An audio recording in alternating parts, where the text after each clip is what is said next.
പോകുന്നേ ഞാൻ എൻ ഗേഹം ദൈവത്തോട് തുറങ്ങിടാ. പക്ഷേ കുട്ടികളെ സംബന്ധിച്ചിടത്തോളം വെറുതെ ഒന്ന് നോക്കിയാൽ മതി, കുട്ടികൾ ചിരിക്കും.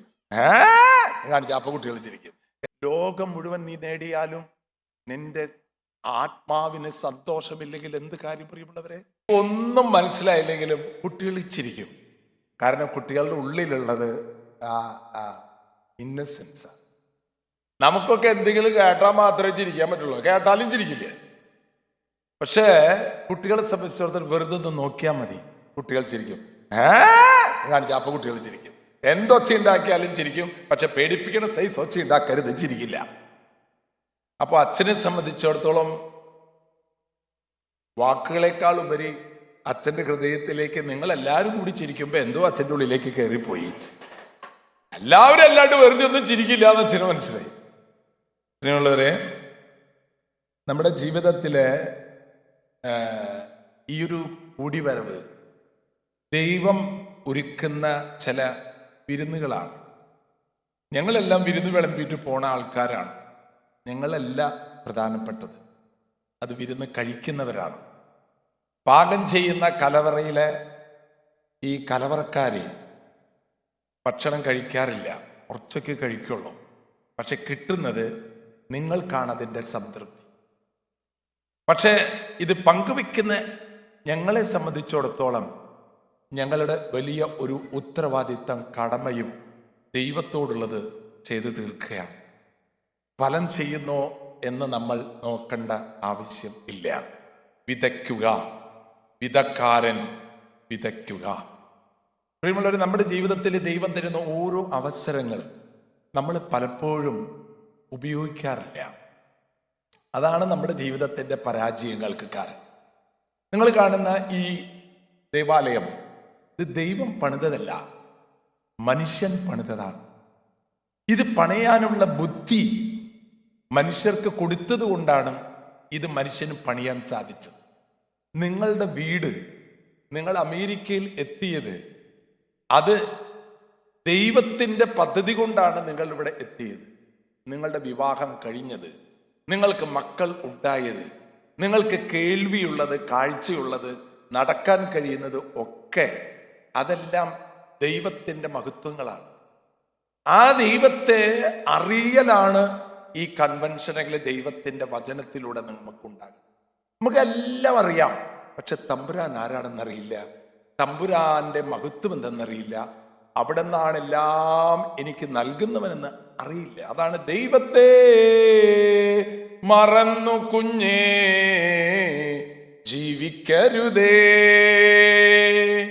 ദൈവമല്ലേ ജീവിതത്തിൽ നിന്റെ സർവവും. എല്ലാം നമുക്കുള്ളതെല്ലാം പ്രിയമുള്ളവരെ ദൈവത്തിൻ്റെ ദാനമാണ്. ഞാൻ ഇന്നലെ നിങ്ങളോട് പറഞ്ഞു, മൈക്രോസ്കോപ്പിൽ കൂടെ നോക്കിയാൽ പോലും കാണാത്ത ഒരു പുരുഷന്റെ ബീജത്തിൽ നിന്നാണ് നീ ഉണ്ടായത്. ആരും ഉണ്ടാക്കിയതല്ല. യോഹന്നാന്റെ സുവിശേഷത്തിൽ നമ്മൾ വായിക്കും, നീയല്ല, ഞാനാണ് നിന്നെ തിരഞ്ഞെടുത്തത്. I selected you, not you. I selected you. അച്ഛൻ പറഞ്ഞു, ശ്രദ്ധിച്ചു നോക്കി. ഒരു സ്ത്രീയുടെ ഗർഭപാത്രത്തിലേക്ക് 30 ദശലക്ഷത്തിലേറെ ഒരു പുരുഷന്റെ ബീജങ്ങൾ കടന്നു ചെന്നിട്ട് വൺ സെലക്ടഡ്, ബാക്കിയെല്ലാം ഔട്ട്. ഇങ്ങനെ കാണിക്കില്ലേ? എന്ത് ക്രിക്കറ്റിലെ ബാക്കിയെല്ലാം ഔട്ട്, ഒരെണ്ണം മാത്രം ദൈവം സെലക്ട് ചെയ്തു. അതാണ് ഇപ്പി നിന്നിട്ട് ഇങ്ങനെ കാണിക്കണ സാധനം. അതാണ് ഈ ഞാൻ. എവിടെയാണോ സെലക്ട് ചെയ്യപ്പെട്ടത് ആ ശരീരവും ആ ഗർഭപാത്രവും ഇനി ഭൂമിയിലില്ല. 10-26 വർഷങ്ങൾക്ക് മുമ്പ് ആ ഗർഭപാത്രവും ആ ശരീരവും ദൈവം ഈ ഭൂമിയിൽ നിന്ന് എടുത്തു മാറ്റി. ഞാൻ ഇന്നിവിടെ ജീവിക്കുന്നു. നമ്മൾ നമ്മുടെ ജീവിതത്തെ കുറിച്ച് ഓർക്കണം. ആരെയാണ് എൻ്റെ ജീവിതത്തിൽ ഞാൻ എന്നും ഓർക്കേണ്ടത്? എനിക്ക് ജന്മം നൽകാൻ ദൈവം തെരഞ്ഞെടുത്ത ഒരു പിതാവ്. Where is he? He's not here. ഒരിക്കലും ഞാൻ ഇനി അദ്ദേഹത്തെ കാണില്ല. എൻ്റെ അപ്പൻ. God selected you. God created you. To whom you have to give your love. ആരോട് നീ സ്നേഹം കാണിക്കണം. ശരിയല്ലേ പ്രിയ? ശരിയാണോ? മക്കളോട് പറഞ്ഞു കൊടുക്കണം. മോനെ, അപ്പനും അമ്മയും കൂടി നിന്നെ ഉണ്ടാക്കിയതല്ല. എത്രയോ മാതാപിതാക്കൾക്ക് മക്കളില്ല. ദൈവമാണ് പ്രിയമുള്ളവരെ നമ്മളെ സൃഷ്ടിച്ചത്. ഇത് അച്ഛന്മാർ വെറുതെ പറയുന്നതല്ല. ഞാൻ ഈ പറയും, നിങ്ങൾ ആലോചിച്ചു നോക്കൂ. ആ ഗർഭപാത്രത്തിൽ വെച്ച് നിനക്ക് എന്തെങ്കിലും സംഭവിച്ചിരുന്നെങ്കിൽ നീ ഒരു മന്ദബുദ്ധിയായി ഓട്ടിസം ബാധിച്ച കുട്ടിയായി കസേരയിൽ പോലും വന്നിരിക്കാൻ നിനക്ക് പറ്റില്ലായിരുന്നു. God protected you. God created you. God protected you. God is giving you everything. ആരോട് നിനക്ക് കടപ്പാടുണ്ടാകണം. ഇത് ഈ ചിന്തയോടുകൂടെ ഇന്നത്തെ വചനഭാഗത്തിലേക്ക് ഞാൻ നിങ്ങളെ ക്ഷണിക്കുക. ലൂക്കായുടെ സുവിശേഷം 12-ാം അധ്യായം 13 മുതൽ 21 വരെയുള്ള വാക്യങ്ങളാണ്. അവിടുത്തെ ആ ഭാഗത്തിന് കൊടുത്തിട്ടുള്ള ഹെഡിങ് എൻ്റെ POC ഞങ്ങളുടെ ബൈബിളിൽ കൊടുത്തിട്ടുള്ളത് അത് ഭോഷനായ ധനികൻ. അതിലെങ്ങനെയാണ് അതിൽ എഴുതിയിട്ടുള്ളത്? അതിൻ്റെ ഹെഡ് ഉണ്ടാവില്ലോ. എന്തായാലും എഴുതിയിട്ടുള്ളത് ഒരു ഹെഡ് ഇല്ല. ഞങ്ങളതിൽ കൊടുത്തിട്ടുള്ളത് ഭോഷനായ ധനികൻ. വേദനിക്കുന്ന ധനികന് ഞാൻ എവിടെയോ കേട്ടിട്ടുണ്ട്. വേദനിക്കുന്ന ഒരു കോടീശ്വരനാണ് ഞാൻ. അത് വേറെ. ഇവിടെ ഭോഷനായ ധനികൻ, അതായത് എല്ലാം അവനുണ്ട്, പക്ഷെ അവര് ഭോഷനാണ്. അവനൊരു ഭോഷനാണെന്ന് ബുദ്ധിയില്ല. എല്ലാം ഉണ്ട്, അവനൊരു മണ്ടനുണ്ട് എന്നാണ് ഈ പറഞ്ഞതിന്റെ അർത്ഥം. മണ്ടനായ ധനികൻ. എല്ലാം അവന് കിട്ടിയിട്ടും ആമേൻ ഒന്നുമില്ലേ, സംഭവം ഉണ്ടായച്ചോ, സംഭവം ഒന്നുമില്ലച്ചോ എന്ന് പറഞ്ഞ പോലെ. പ്രിയമുള്ളവരെ, ഭോഷന എന്താ അവൻ ഭോഷൻ എന്ന് കർത്താവ് വിളിക്കാൻ കാരണം? ഒരു ചക്രവർത്തി ഉണ്ടായിരുന്നു. ചക്രവർത്തി 33 വയസ്സ് വരെ മാത്രം ജീവിച്ച ഒരു ചക്രവർത്തി ഉണ്ടായിരുന്നു ഈ ലോകത്ത്. ആരാണ്? അലക്സാണ്ടർ ദ ഗ്രേറ്റ് എന്നാണ് അവനെ വിളിച്ചത്. ലോകത്തിലെ ചക്രവർത്തിമാരിൽ ഗ്രേറ്റ്, അലക്സാണ്ടർ ദ ഗ്രേറ്റ് എന്ന് പറയുന്നതിൽ അവൻ അഭിമാനം കൊണ്ടിരുന്നു. ദ ഗ്രേറ്റ് എന്ന് പറഞ്ഞിരുന്ന ചക്രവർത്തി 33 വയസ്സ് കഴിഞ്ഞപ്പോൾ ലോകത്തിലെ സർവ്വരാജ്യങ്ങളും വെട്ടിപ്പിടിച്ച് നമ്മുടെ രാജ്യത്തേക്കും വന്നാളെ വെട്ടിപ്പിടിക്കാൻ സംഭവം അങ്ങോട്ട് നീണ്ടുപോയില്ല കേട്ടാ. അവിടെ വെച്ച് അവസാനിക്കും എന്ന് മനസ്സിലാക്കിയപ്പോൾ ലോകം മുഴുവൻ, ബൈബിളിൽ പറയുന്നില്ലേ, ലോകം മുഴുവൻ നീ നേടിയാലും നിന്റെ ആത്മാവിന് സന്തോഷമില്ലെങ്കിൽ എന്ത് കാര്യം? പ്രിയപ്പെട്ടവരെ, നിങ്ങൾ കുടുംബജീവിതത്തിലേക്ക് വരാൻ തുടങ്ങിയപ്പോൾ എന്തായിരുന്നു നിങ്ങളുടെ സന്തോഷം? അല്ല, അങ്ങനെ പാസ്റ്റ് ടെൻസിൽ പറഞ്ഞ് നിങ്ങളെ വിഷമിപ്പിക്കാനല്ല. ഇപ്പൊ എന്തായി എന്ന് ചോദിക്കാനും ഞാൻ മുതിരുന്നില്ല, പക്ഷെ ചോദിച്ചു പോയി എന്ന് മാത്രം. അതായത് എന്തായിരുന്നു അവന്റെ ഒരു വെപ്രാളം, പിടിച്ച് കീഴടക്കല്. അവസാനം അവന് മനസ്സിലായി, കീഴടക്കിയതൊന്നും അവസാനം എന്നെ കീഴടക്കാൻ തുടങ്ങി. മണ്ണ് വാങ്ങിച്ച് ആ സ്ഥലം വാങ്ങിച്ച് ഈ സ്ഥലം വാങ്ങിച്ച് എല്ലാ സ്ഥലം വാങ്ങിച്ചപ്പോ നീ എന്റെ സ്വന്തമാണ് എന്ന് പറഞ്ഞിരുന്ന ആള് പറമ്പിൽ നിൽക്കുമ്പോ പറമ്പിലെ മണ്ണ് പറഞ്ഞു അവനോട്, നീ സ്വന്തമാക്ക്, അവസാനം നിന്നെ ഞാൻ സ്വന്തമാക്കും. അവസാനം അവനെ മണ്ണ് സ്വന്തമാക്കി. ഇങ്ങോട്ട് അടച്ചക്ക അവിടെ കിടക്കടാ, മണ്ണിട്ട മുടി, നീ എന്റെ സ്വന്തം. പ്രിയമുള്ളവരെ, എന്താ നമ്മൾ ചിന്തിക്കാത്ത? എല്ലാം നേടിയെടുത്തിട്ടും ഒന്നുമില്ലാത്തവരായി കടന്നു പോകുന്നവരാണ് അധികം. ഇന്നത്തെ സുവിശേഷം അതാണ്. ഇന്ന് വായിച്ച് കർത്താവിന് ഉപമയതാണ്. നീ ഒക്കെ നേടിയെടുത്തിട്ട് എന്തുട്ടണ്ട, നിന്നെ ആർക്കും ഇഷ്ടമില്ല, നിന്നെ ആർക്കും സ്നേഹമില്ല. അപ്പോ അങ്ങനെയല്ല, ഇപ്പോ നിന്നെ ആർക്കും വേണ്ട. എന്തണ്ട അങ്ങനെ? എന്താ നീ അങ്ങനെയായേ? എടോ, വീഞ്ഞൊക്കെ കുറെ പഴക്കം വരുമ്പോ നന്നാവോ കേടാവോ? ശരി, അപ്പൊ നമുക്ക് അറിയാലോ, ഇതൊക്കെ അറിയാൻ വേണ്ടി. ഈ വീഞ്ഞൊക്കെ പഴക്കം ചെല്ലും തോറും എന്താവെന്ന് പറയണേ? അല്ല, വീഞ്ഞും കൂടെ നന്നാവും. നമ്മളെന്തേ പഴക്കം വരുമ്പോ ഒരു ഇതില്ല. വീഞ്ഞൊക്കെ പഴക്കം ചെല്ലും തോറും കൂടുതൽ കൂടുതൽ മധുരമുള്ളതും ഗുണമുള്ളതുമായി തീരുന്നു. നമ്മൾ പഴക്കം ചെല്ലുമ്പോ നമ്മളാർക്കും എന്താ അതിന്റെ കാര്യം? എന്താ ഞാൻ തന്നെയല്ല അത്? അതെ, പിന്നെ എന്താ? അതെ, നമ്മളെ വേണ്ട. എന്താ പറയുക വേണ്ട?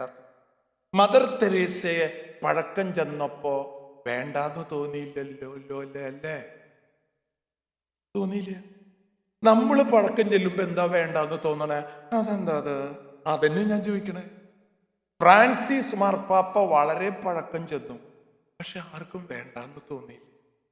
എന്താ അത് തോന്നാൻ? നമ്മൾ മനസ്സിലാക്കേണ്ടത്, നമ്മൾ പഴക്കം ചെല്ലും തോറും, പ്രായമാകും തോറും നല്ല രുചിയുണ്ടാകണം. അപ്പൊ ചക്ക, ഇടിയൻ ചക്ക നല്ലതാണ്. കുറച്ചും കൂടി പ്രായമായി മൂത്ത ചക്ക കുറച്ചും കൂടി പഴുത്തു, അപ്പൊ ചക്കയ്ക്ക് ഗുണം കൂടാണോ കുറയാണോ ചെയ്യണേ? ചക്കയുടെ കാര്യമാണ്. നിങ്ങളുടെ കാര്യം ആലോചിച്ചിരിക്കല്ലേ? നിങ്ങൾ അപ്പോഴേക്കും നിങ്ങളിവിടെ പ്രസംഗിക്കും. ഒരിക്കലും നിങ്ങളുടെ കാര്യം ആലോചിക്കരുത്, ആണ് എനിക്ക് പറയാനുള്ളത്. അച്ഛൻ വചനം പറഞ്ഞ അങ്ങോട്ട് പൊക്കോട്ടെ, പക്ഷെ നിങ്ങളുടെ കാര്യം ഒരിക്കലും നിങ്ങൾ ആലോചിക്കരുത്. മനസ്സിലായ? അങ്ങനെ പറഞ്ഞാലാണ് നിങ്ങൾ നിങ്ങളുടെ കാര്യം ആലോചിക്കുള്ളൂ. അങ്ങനെയാണ്.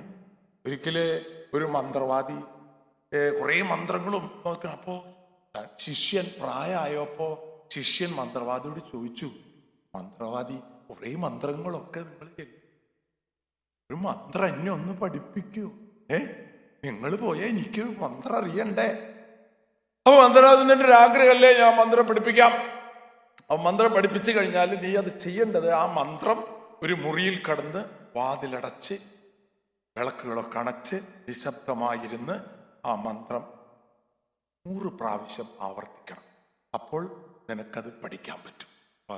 ഓഷായി. പക്ഷെ ഒരു കാര്യമുണ്ട്, നീ മന്ത്രം ചെല്ലാൻ ആരംഭിക്കുമ്പോൾ കൊരങ്ങനെ ഓർക്കാൻ പാടില്ല.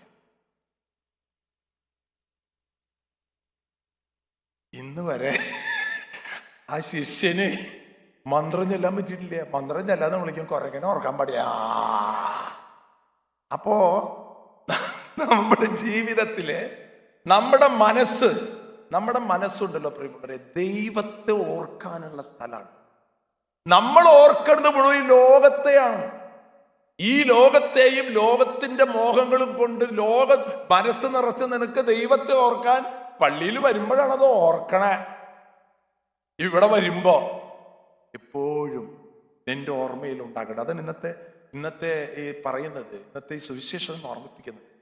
നാം ജീവിതത്തിൽ ആര് ഓർത്തിട്ടാണ് ജീവിക്കണം, ആര് ഓർത്തിട്ടാണ് സഹിക്കേണ്ടത്, ആര് ഓർത്തിട്ടാണ് എല്ലാം ചെയ്യുന്നത്. ആ ചക്രവർത്തി തനിക്ക് ചക്രവർത്തിയാകണം, ലോകം തന്നെ ഓർക്കണം എന്ന് ഓർത്തിട്ട് ആ ചക്രവർത്തി ജീവിച്ച് മരിക്കാറായപ്പോ തൻ്റെ ഡോക്ടർമാരോട് പറഞ്ഞു, നിങ്ങൾക്ക് എന്നെ രക്ഷിക്കാൻ പറ്റില്ലല്ലേ? പറ്റില്ല. അയാള് മന്ത്രിമാരെ വിളിച്ചിട്ട് എഴുതി വെച്ചു 3 കാര്യങ്ങൾ. നമ്പർ 1, ഞാൻ മരിച്ചാൽ എൻ്റെ ഡെഡ് ബോഡി എന്നെ ചികിത്സിച്ച ഡോക്ടർമാരില്ലേ, അവരെ കൊണ്ട് ചോമിപ്പിക്കണം, കൊണ്ട് നടക്കട്ടുണ്ട്. എന്തിനാന്ന് വെച്ചാൽ നിങ്ങളെ കൊണ്ട് എന്നെ രക്ഷിക്കാൻ കഴിയില്ലെന്ന് ലോകം തിരിച്ചറിയാൻ. നമ്മൾ വിചാരിക്കും ഡോക്ടർമാര് നമ്മളെ രക്ഷിക്കില്ല. അവര് ഡോക്ടർ വന്നിട്ട് എന്താ സുഖം, എങ്ങനെ പുറത്ത് വേദനയുണ്ട്, ഞെക്കി നോക്കിയൂടെ വേദനയുണ്ടാ? ഇല്ല. ഒന്നുകൂടി ഞെക്കി, വേദനയുണ്ടാ? ഇല്ല. നല്ലോണം ഞെക്കിയപ്പോ നല്ല വേദനയുണ്ട്. നല്ലോണം ഞെക്കി ആർക്കും വേദന വരില്ലേ? വേദന വായി ശരി. അപ്പൊ ഒരു കാര്യം ചെയ്യേ, ഈ മരുന്ന് 2 ആഴ്ച കഴിച്ചു നോക്ക്, എന്നിട്ട് വായു. ആള് 2 ആഴ്ച കഴിച്ചു നോക്കി വന്നു, എങ്ങനെയുണ്ട്? കുറവില്ല. ഇനി അത് കഴിക്കണ്ട. അപ്പൊ എന്തിനാ ഇത് തന്നത്? അപ്പൊ എനിക്ക് മനസ്സിലായി, അത് കഴിച്ചിട്ട് ഉപകാരം ഉണ്ടാവില്ല, നിങ്ങൾ കഴിക്കണ്ട. പല ഡോക്ടർമാർ ഇത് കഴിച്ചു നോക്കുന്ന പറയണേ. എന്താ നോക്കുന്ന അവർക്ക് എങ്ങനെ ഇത് പറയാൻ പറ്റണേ? ഡോക്ടർമാർക്ക് പറയാൻ പറ്റുമോ പ്രിയമുള്ളവരെ? ഇല്ല. ഒരു ഡോക്ടർക്കും നിന്നെ ഞാൻ രക്ഷിക്കാമെന്ന് പറയാൻ പറ്റില്ല. കഴിച്ചു നോക്ക്. അപ്പൊ ആരുടെ കൈകളിലാണ് നമ്മൾ ജീവിതം? അപ്പൊ ഈ ചക്രവർത്തി പറഞ്ഞത് ഡോക്ടർമാരെ ഓടി ചുമക്കണം. 2ാമത്തത്, ഞാൻ വാരി കൂട്ടുകയായിരുന്നു. സ്വർണങ്ങള്, രത്നങ്ങള്, പവിഴങ്ങള്, മുത്തുകള്. അന്ന് കാലത്ത് അതാണ്. ചക്രവർത്തി പറഞ്ഞ്, ഞാൻ എൻ്റെ ബോഡി കൊണ്ടുപോകുമ്പോ ഞാൻ വാരിക്കൂട്ടിയ രത്നങ്ങളും പവിഴങ്ങളും പുറത്തേക്ക് ജനങ്ങളിലേക്ക് വലിച്ചെറിയണം. ഒരു കാര്യമില്ല ഞാനിത് നേടിയെടുത്തിട്ടെന്ന് ലോകത്തോട് എനിക്ക് പറയണം. ഞാൻ പറഞ്ഞോന്നല്ല കേട്ടോ. മൂന്നാമത്തത് എന്നെ നിങ്ങൾ കൊണ്ടുപോകുമ്പോൾ മജ്ജത്തിൽ നിന്ന് 2 കൈകളും മലർക്കെ പുറത്തേക്ക്. സാറിന് ഇങ്ങനെ പിടിച്ചിട്ടില്ല നമ്മൾ പോവുക, പക്ഷെ അങ്ങനെയല്ല, പുറത്തേക്ക് ഇടണം. എന്തിനാ? ഞാനിവിടുന്ന് ഒന്നും കൊണ്ടുപോകണില്ല എന്ന് ലോകം മനസ്സിലാക്കിക്കോട്ടെ. ഇന്നത്തെ സുവിശേഷം. ഭോഷനായ ധനികൻ, അതാണ് ഈ ചക്രവർത്തി. ഭോഷനായ ചക്രവർത്തി എല്ലാം നേടിയെടുത്തു, പക്ഷെ പോണ പോക്കുണ്ടല്ലോ, സഹിക്കാൻ പറ്റില്ല. പെറ്റതല്ല സഹിക്കുക. ആരെ സഹിക്കുക? പ്രിയമുള്ളവരെ, ശരിയല്ലേ? ജീവിതത്തിൽ, സമൂഹത്തിൽ നമ്മളിപ്പോ ജീവിക്കുമ്പോ കോടീശ്വരൻ, മരിക്കുമ്പോ പരമദരിദ്രൻ, കീറിപ്പറഞ്ഞൊരു ഷർട്ട്, ഷൂ 2 ഞാനിപ്പോ അടുത്ത കാലത്ത് മരിച്ചിട്ട് ലോനപ്പേട്ടന്റെ ചവടപ്പിന് പോയോ ഷൂ ഇട്ടിട്ട് കിടക്കണം. ലോനപ്പേട്ടൻ, ചെരുപ്പ് പോലും ഇല്ലാത്ത ലോനപ്പേട്ടന്റെ എവിടെ നിന്നാണ് ആ ഷൂ ഇട്ട് കിടക്കുന്നത്? ഞാൻ നോക്കിയത്, എൻ്റെ അമ്മ എന്തൊരു കിടപ്പാടാ കിടക്കണത്. അതിന്റെ അടുത്തക്കടെ പോയപ്പോ മോൻ പറഞ്ഞു, അച്ഛാ സൂക്ഷിക്കണം, അത് തട്ടരുത്. ഏത്? ഷൂ. എന്താ അങ്ങനെ പറഞ്ഞേ? ഇവൻ ഈ അപ്പന് മഞ്ച വാങ്ങിക്കാൻ പോയപ്പോ മഞ്ചയിലുണ്ട് ഇപ്പൊ പ്രൊമോഷൻ. ഈ മഞ്ച വാങ്ങിച്ചാൽ ഗ്ലൗസും ഷൂവും ഫ്രീ. നിങ്ങൾക്കൊരു അറിവായിക്കോട്ടെ എന്ന് വെച്ചിട്ട് ഞാൻ പറഞ്ഞതാണ്. നിങ്ങൾക്കത് നഷ്ടപ്പെടാൻ പാടില്ലല്ലോ. അപ്പൊ അതുപോലത്തെ മഞ്ച വാങ്ങിച്ചാൽ ഗ്ലൗസും ഷൂവും ഫ്രീ. നമ്മൾ ഫ്രീ എന്ന് കേട്ടാ വിടുവോ? അങ്ങനെ അവൻ കേട്ടപ്പോ ആ പോരട്ടെ, അവന്റെ അപ്പനുള്ള കാര്യം ഷൂവും ഗ്ലൗസുള്ള മഞ്ചെടുക്കടാന്ന് പറഞ്ഞു. അങ്ങനെ ഷൂവും ഗ്ലൗസുള്ള മഞ്ചെടുത്ത് അവനവിടെ വന്നിട്ട് മഞ്ച കൊടുത്തു, 2 ഗ്ലൗസ് കൊടുത്തു, ഷൂ കൊടുത്തപ്പോ അവൻ, ഇതെന്തുട്ടത്? ഇതൊരു ഷൂ. നോക്കിയപ്പോ ഷൂവിന്റെ മൊന മാത്രമുള്ള പകുതി പടിയിലില്ല. ഇതെന്ത് ഷൂ? എന്റെ അപ്പന് നടക്കാനല്ല, വെറുതെ വെക്കാനാ. അപ്പൊ നിങ്ങൾ സൂക്ഷിക്കുക, നല്ല ഷൂ ആണെന്ന് കരുതിയിട്ട് അത് തൊടാൻ പോണ്ട, അതിന്റെ മൊന മാത്രമുള്ളൂ. പരമദരിദ്രനായിട്ട് പോണോ? പ്രിയമുള്ളവരെ, ആലോചിക്കണം. ഈ ലോകത്ത് ഞാൻ ജീവിച്ചിരിക്കുമ്പോ ഡാലസില്, അമേരിക്കയില്, ഇന്ത്യയില് ഞാൻ കോടീശ്വരൻ. കടന്നു പോകുമ്പോ പരമദരിദ്രൻ. ഈ ഭൂമിയിലെ ദരിദ്രനാവുള്ളൂ. ദൈവസന്നിധിയിൽ, അതാണ് പറഞ്ഞത്, ദൈവസന്നിധിയിൽ സമ്പന്നനാകാതെ. അതല്ലേ അച്ഛാ അതിന് അവസാനത്തെ? ദൈവത്തിന്റെ സന്നിധിയിൽ സമ്പന്നനാകാതെ.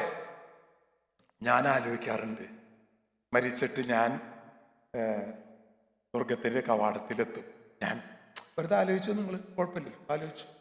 അങ്ങനെ ഞാൻ അവിടെ എത്തുമ്പോ വാതിലുമ്പോ ഞാൻ തട്ടും സ്വർഗത്തിന്റെ. അപ്പൊ അവിടെ നിന്ന് കോനെ, ഹിന്ദിയിലാണെങ്കിൽ.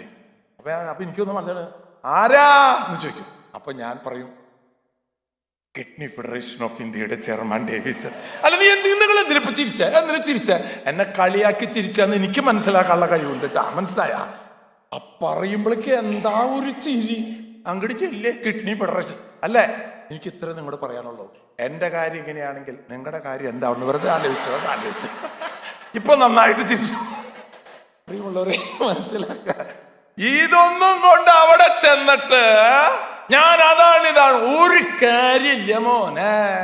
അവിടെ ചെല്ലുമ്പോ നമ്മുടെ ഈ ലോകത്തിൽ കാണുന്ന പ്രതാപങ്ങൾക്കൊന്നും ദൈവസന്നിധിയിൽ വിലയുണ്ടാക്കില്ല. ഞാൻ ആരംഭത്തിലേ പറഞ്ഞു വരുന്ന ഭാഗത്താണ്, ദൈവം നമുക്ക് എന്തെങ്കിലും കൂടുതൽ തരുന്നുണ്ടെങ്കിൽ. ഇന്നത്തെ സുവിശേഷത്തിൽ എന്താണെന്നറിയോ? ആ ധനികനെ അധികം വിളവുണ്ടായി. ഇവിടെയൊക്കെ ഈ മറ്റേ ആപ്പിള് കൂടുതലുണ്ടായി, അല്ലെങ്കിൽ പേര് കൂടുതലുണ്ടായി. എന്നിട്ട് എന്തുട്ട് ചെയ്യാതെ അറിയാൻ പറ്റാണ്ട് വിഷമിക്കുന്ന ആൾക്കാരെ ഞാൻ കണ്ടാണ്ട് UK അമേരിക്കയിലൊക്കെ പോയപ്പോ. ഇയാൾക്ക് അങ്ങനെ കണ്ടമാനുണ്ടായിന്ന്. സമൃദ്ധി ഉണ്ടാകുമ്പോൾ സൂക്ഷിക്കണം. കൂടുതൽ നമുക്ക് ദൈവം തരുന്നുണ്ടെങ്കിൽ അതെന്തിനാണെന്നറിയോ? നമ്മളെ പരീക്ഷിക്കാനാണ്. നമ്മളെ പരീക്ഷിക്കാൻ വേണ്ടി ദൈവം നമുക്ക് കൂടുതൽ തരും. ജോബിന് എന്തൊക്കെ കൊടുത്ത സർവ്വതും കൊടുത്തു. എനിക്ക് നിന്നെ അറിയണം. ഞാനിതൊക്കെ തരുമ്പോ നീ ഇതിനെയാണോ സ്നേഹിക്കുന്നത്, എന്നെയാണോ സ്നേഹിക്കുന്നതെന്ന് എനിക്ക് അറിയണം. പരീക്ഷിക്കും. പ്രിയമുള്ളവരെ, എന്ത് നിങ്ങൾക്ക് അധികം ഉണ്ടാകുന്നുണ്ടോ അതൊക്കെ ദൈവം നമ്മെ പരീക്ഷിക്കുന്നതാണ്. കഴിവ്, മിടുക്ക്, പണം, ആരോഗ്യം ഇതൊക്കെ കൂടുതൽ തരുമ്പോ സൂക്ഷിച്ചോ. സാംസൺ ഉണ്ടായിരുന്നില്ലേ? സാംസൺ ഭയങ്കര ശക്തി കൊടുത്തില്ലേ? പരീക്ഷിക്കാനായിരുന്നു. നീ എന്താ ചെയ്യാന്ന് നോക്കട്ടെ. നീ എന്നെയാണോ ഞാൻ നിനക്കൊക്കെ തരുമ്പോ നീ തരുന്ന ദാനത്തെയാണോ കൂടുതൽ സ്നേഹിക്കുന്നത്? ലോട്ടറി കിട്ടിയ ആൾക്കാരെ കേട്ടോ നിങ്ങള്? 10 കോടി, 1000 കോടി, 100 കോടിയൊക്കെ. അവരുടെ ചരിത്രം നിങ്ങൾ അന്വേഷിച്ച് പോയിട്ടുണ്ട്. അവരുടെ ചരിത്രം അവസാനം പരമ ദരിദ്രരായിട്ടാണ് അവർ മരിച്ചു പോയിട്ടുണ്ടാവും. വെറുതെ അച്ഛനൊന്ന് എടുത്തു നോക്കി. കാരണം നമ്മൾ അധ്വാനിക്കാത്ത പണം നമ്മുടെ കയ്യിൽ വരുമ്പോ സൂക്ഷിക്കണം. ഞാൻ പറഞ്ഞു വന്നത്, നമ്മുടെ ജീവിതത്തിൽ ദൈവം നമുക്ക് കൂടുതൽ സമ്പത്ത് തരുന്നുണ്ടെങ്കിൽ, കഴിവുകൾ, അറിവുകൾ കൂടുതൽ നൽകുന്നുണ്ടെങ്കിൽ ദൈവം നമ്മെ പരീക്ഷിക്കാറ്. പാലക്കാരൻ തോമാച്ചൻ ഒരു ദിവസം അച്ഛൻ വീട് വെച്ചിരിക്കാൻ ചെന്നപ്പോ വലിയ വീടും സൗകര്യങ്ങളൊക്കെ ആയിട്ടുണ്ട്. ഇപ്പോ കുടിയേറ്റായിരുന്നു. അവിടെ ചെന്നപ്പോ എന്നിട്ട് വന്നു കഴിഞ്ഞാൽ, അച്ഛോ, അന്ന് കാലത്ത് ഞാൻ ഈ മലയൊക്കെ കേറി വന്നപ്പോൾ ഉണ്ടായിട്ടുള്ള ത്യാഗം, പുലി, ആന, പന്നി, എന്തൊക്കെ ബുദ്ധിമുട്ടായിരുന്നു. പിന്നെ ദൈവാനുഗ്രഹം കൊണ്ട് എല്ലാം അതിജീവിച്ച് ഞാനിവിടെ എത്തി. അച്ഛോ കേൾക്കുമ്പോ അച്ഛന് ഭയങ്കര സന്തോഷമായി ആ ചേട്ടന്റെ വാക്ക്. പിന്നെ ഇപ്പോ വലിയൊരു വീടായി, ചുറ്റും മതിലായി, കാവലിന് പട്ടിയായി, പിന്നെ കയ്യിലൊരു തോക്കായി. ഇനിയിപ്പോ ഇത്തിരി ദൈവാനുഗ്രഹം കുറഞ്ഞാലും കുഴപ്പമില്ല. എങ്ങനെയുണ്ട്? ഇതാണ് പ്രിയമുള്ളവരെ ലോകം. നീ ദാരിദ്ര്യത്തിലും കഷ്ടപ്പാടിലും വേദനയിലുണ്ടായിരുന്ന കാലത്ത് നിനക്ക് ദൈവത്തെ അന്വേഷിക്കാനും ദൈവത്തിൽ ആശ്രയിക്കാനും, പക്ഷെ നിനക്കെല്ലാം കിട്ടിക്കഴിയുമ്പോ സൂക്ഷിക്കണം. നിങ്ങൾ നോക്കിക്കോ, അനേകം പേരുടെ ജീവചരിത്രം എടുത്ത് നോക്കിക്കോ. കൂടുതൽ നമുക്ക് ലഭിക്കുമ്പോൾ, ദാവീദ് 12ാമത്തെ വയസ്സിൽ അവനെ രാജാവാക്കി ദൈവം, ഇല്ലേ? ഒരു ഇടയ ചെറുക്കൻ അവൻ രാജാവായപ്പോ എന്തായിരുന്നു അവന്റെ ഒരു സന്തോഷം? ദാവീദ് നീണാൾ വാഴട്ടെ. അതെ, ദാവീദ് നീണാൾ വാഴട്ടെ. കൂടുതൽ തരുമ്പോൾ സൂക്ഷിക്കണം. എന്തുണ്ടായി? ഒറ്റ ദിവസം കൊണ്ട് 10 പ്രമാണങ്ങളും ലംഘിക്കാൻ ഇടയായി ദാവീദ്. എന്താ കാരണം? കൂടുതൽ കിട്ടണം എന്ന് ആഗ്രഹിക്കാതിരിക്കോ? ആഗ്രഹിച്ചാൽ ദൈവം തരും. പക്ഷെ ചോദിക്കും, ഞാൻ കൂടുതൽ തരുമ്പോൾ എന്നിൽ നിന്ന് അകന്നു പോകണമോ അടുത്തു വരുമോ എന്നെനിക്കറിയാം. ദാവീദ് പൊട്ടിക്കരഞ്ഞു, എനിക്ക് തെറ്റുപറ്റി. എല്ലാം എനിക്ക് കിട്ടിയപ്പോൾ ഞാനെല്ലാം മറന്നു. എന്നെ രാജാവാക്കിയ ദൈവത്തെ പോലും ഞാൻ മറന്നു. സത്യമല്ലേ പ്രിയമുള്ളവർ? അനേകരുടെ ജീവിതങ്ങൾ നിങ്ങൾ പരിശോധിച്ചു നോക്കിയേ. കൂടുതൽ കിട്ടുമ്പോൾ, എന്ത് കൂടുതൽ കിട്ടുമ്പോഴും ബുദ്ധി നമുക്ക് കൂടുതൽ ഉണ്ടാവാൻ പാടില്ല കേട്ടോ. കണ്ട പല ആൾക്കാരുടെ മുഖത്തും ഭയങ്കര സംതൃപ്തിയുടെ ലക്ഷണം ഞാൻ കാണുന്നു. എനിക്ക് കുറവണച്ചു. അതാണ് നല്ലത്. ഈ ബുദ്ധിയുള്ള പൊന്മ എവിടെയാ മുട്ടയിടാന്ന്? കിണറ്റിലെ മുട്ടയിടാ. ബുദ്ധി ഇത്തിരി കുറയണതാണ് നല്ലത്. ഇപ്പോ ബുദ്ധി കുറവുള്ളവർക്കൊക്കെ ഒരു സന്തോഷം തോന്നിയില്ലേ? തോന്നി. നല്ല കാര്യങ്ങൾ. ബുദ്ധി ഇത്തിരി കുറഞ്ഞു, വേണ്ട. ഇനി പെട്ടെന്ന് നമ്മൾക്ക് അങ്ങോട്ട് വലുതാവണം, വേണ്ടട്ട. പെട്ടെന്ന് വലുതാവണം എന്ന് ആഗ്രഹിക്കുന്നതിന്റെ പേരാണ് ക്യാൻസർ. ക്യാൻസറിന്റെ അർത്ഥം എന്താണെന്നറിയോ? Abnormal growth. ശരിക്കുള്ള ഗ്രോത്ത് എന്താ? 1, 2, 3, 4, 5, 6. ക്യാൻസർ എന്താണെന്നറിയോ? 1, 2, 2, 4, 4, 8, 8, 16, 16, 32. ഇവിടെ വയറ്റിലത്തെ ക്യാൻസർ വർദ്ധിക്കണ കാര്യം ആലോചിച്ച വേറെ എന്തൊട്ട് ആലോചിച്ചിട്ടിരിക്കണം നിങ്ങള്? ഇതേപോലെ വലുതായി വയറ് വീർക്കണം. അബ്നോർമൽ ഗ്രോത്ത് വേണ്ട. അതുകൊണ്ടാ കർത്താവ് പറഞ്ഞത് അന്നന്ന് വേണ്ട, പതുക്കെ വലുതായി മതിയിട്ട. പെട്ടെന്ന് വലുതായി കഴിഞ്ഞാൽ നമ്മൾ അപകടത്തിൽപ്പെടും. ദൈവമേ, നീ എന്നെ അന്നന്ന് വേണ്ട ആഹാരം, അതല്ല ഈശോ പഠിപ്പിച്ചത്. അന്നന്ന് വേണ്ട ആഹാരം. നിങ്ങൾ പാടത്ത് ഈ കൃഷി നടത്തുന്നവരൊക്കെ കണ്ടിട്ടുണ്ടാവും. പാടത്ത് ചില സ്ഥലത്ത് ഈ പാടത്ത് നെല്ല് പച്ച കളറിലുള്ള നെല്ല് നല്ല കരുത്തോടെ വളർന്നു നിൽക്കണ കണ്ടണ്ട നിങ്ങള്? കണ്ടണ്ട? ശരിക്കും പാടത്ത് നിറഞ്ഞ നെല്ല്, പക്ഷെ ചില സ്ഥലത്ത് നല്ല കരുത്തോടെ നിൽക്കുന്നുണ്ട്.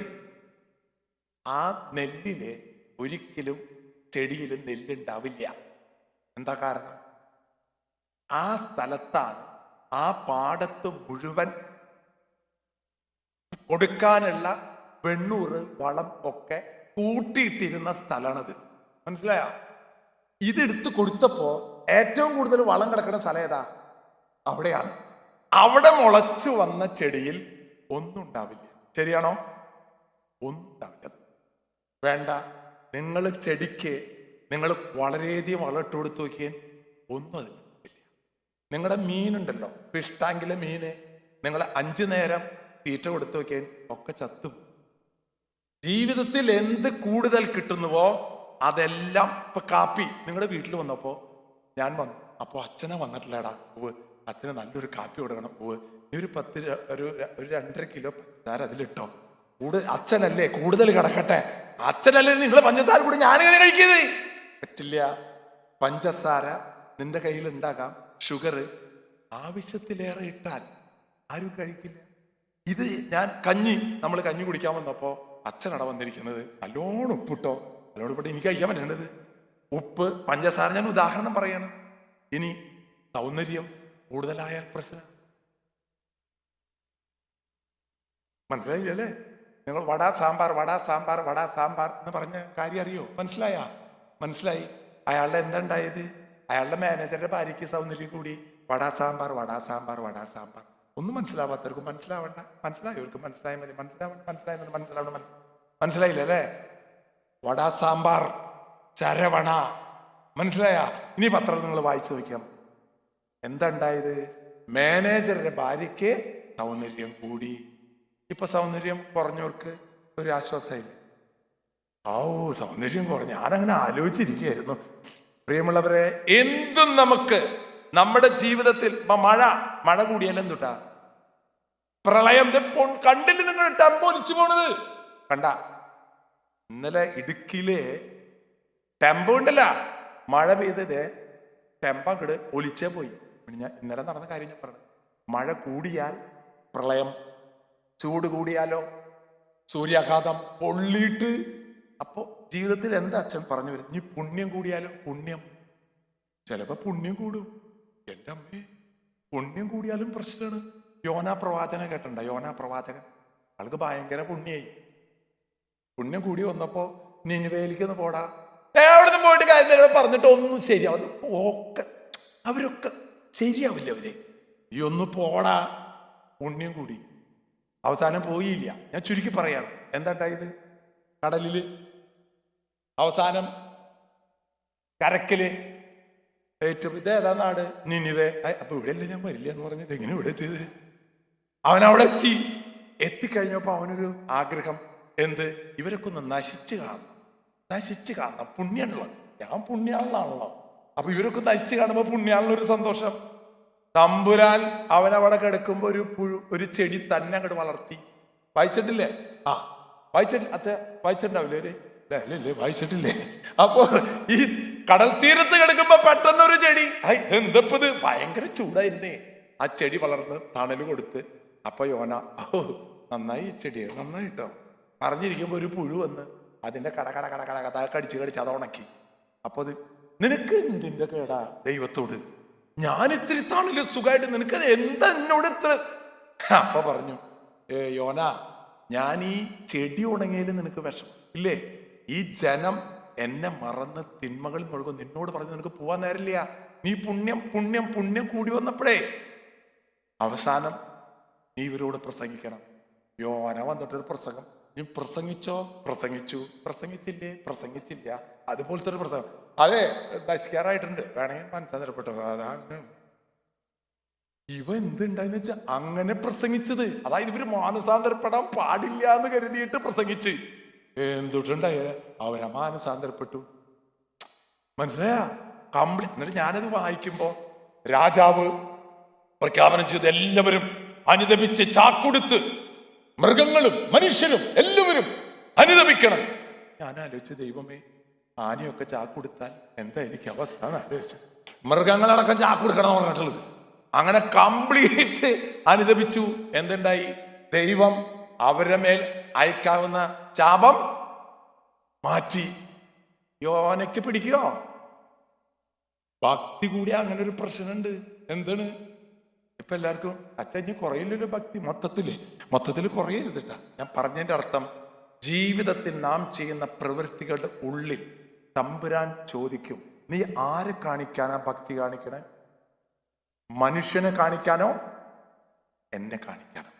സഹോദരങ്ങളെ, നമ്മൾ മനസ്സിലാക്കേണ്ടത്, നമ്മുടെ ഉള്ള് എല്ലാം അറിയുന്നു ദൈവം മനുജന്റെ ഗൂഢവിചാരങ്ങൾ.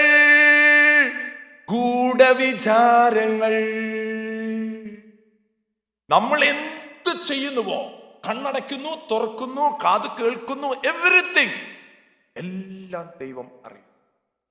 അപ്പൊ നമ്മുടെ ഭക്തി, തമ്പുരാനോടുള്ള സ്നേഹം, പ്രിയമുള്ളവരെ, അബ്രാഹത്തിൻ്റെത് കണ്ടിട്ടില്ല? ഒരിക്കല് അബ്രാഹം ഒരു രാജ്യത്ത് ചെന്നപ്പോ ആ രാജാവ് തൻ്റെ ഭാര്യനെ ഇപ്പൊ കല്യാണം കഴിക്കണമെന്ന് ആഗ്രഹിക്കുമെന്ന് കരുതിയിട്ട് എന്താ പറഞ്ഞത് രാജാവിനോട്? എന്താ പറഞ്ഞു? എന്റെ പെങ്ങളാണ് കേട്ടാ. ആണോ? എന്നാ ഇവിടെ പോരെ. അതാ ഞാൻ പറഞ്ഞ സൗന്ദര്യം കൂടാൻ പാടില്ല എന്ന്. മനസ്സിലായി നിങ്ങൾക്ക്?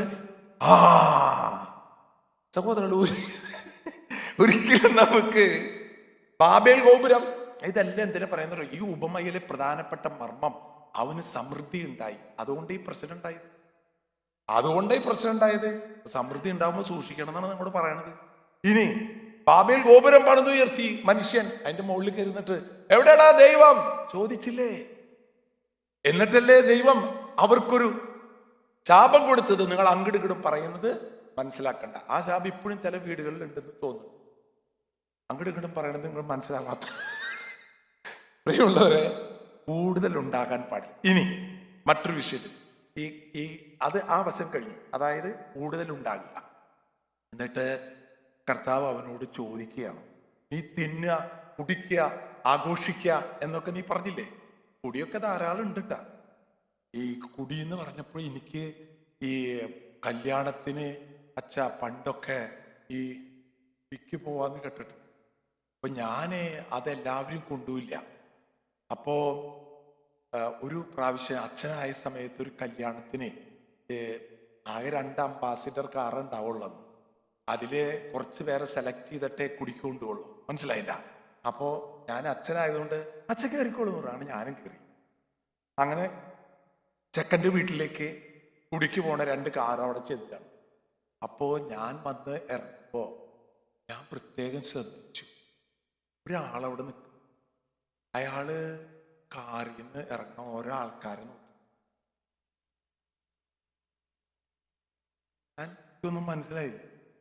ഞാൻ ഇയാൾക്ക് പോലെ കഴുത്തിന് വല്ല പ്രശ്നം. വീണ്ടും ചിലരിറങ്ങുമ്പോ വേറെ ഇറങ്ങുമ്പോ എനിക്കിതൊന്നും മനസ്സിലാവണില്ലോ. അത് കഴിഞ്ഞ് ഞാൻ ഇറങ്ങിയപ്പോ ആളൊന്നും അറിഞ്ഞിട്ടില്ല. പിന്നെ കുറച്ച് കഴിഞ്ഞപ്പോൾ ചിരിക്കുമ്പോ എനിക്ക് മനസ്സിലായി, നിങ്ങൾക്ക് മനസ്സിലായി എന്ന്. അപ്പൊ എന്താണ്? അത്രേ ഉള്ളൂ. അപ്പൊ മനസ്സിലായി. അപ്പോഴും എനിക്ക് മനസ്സിലായത് കുടിക്ക് പോവാ എന്ന് പറയേണ്ട അർത്ഥം അന്ന് എനിക്ക് മനസ്സിലായത്. എന്തെന്ന്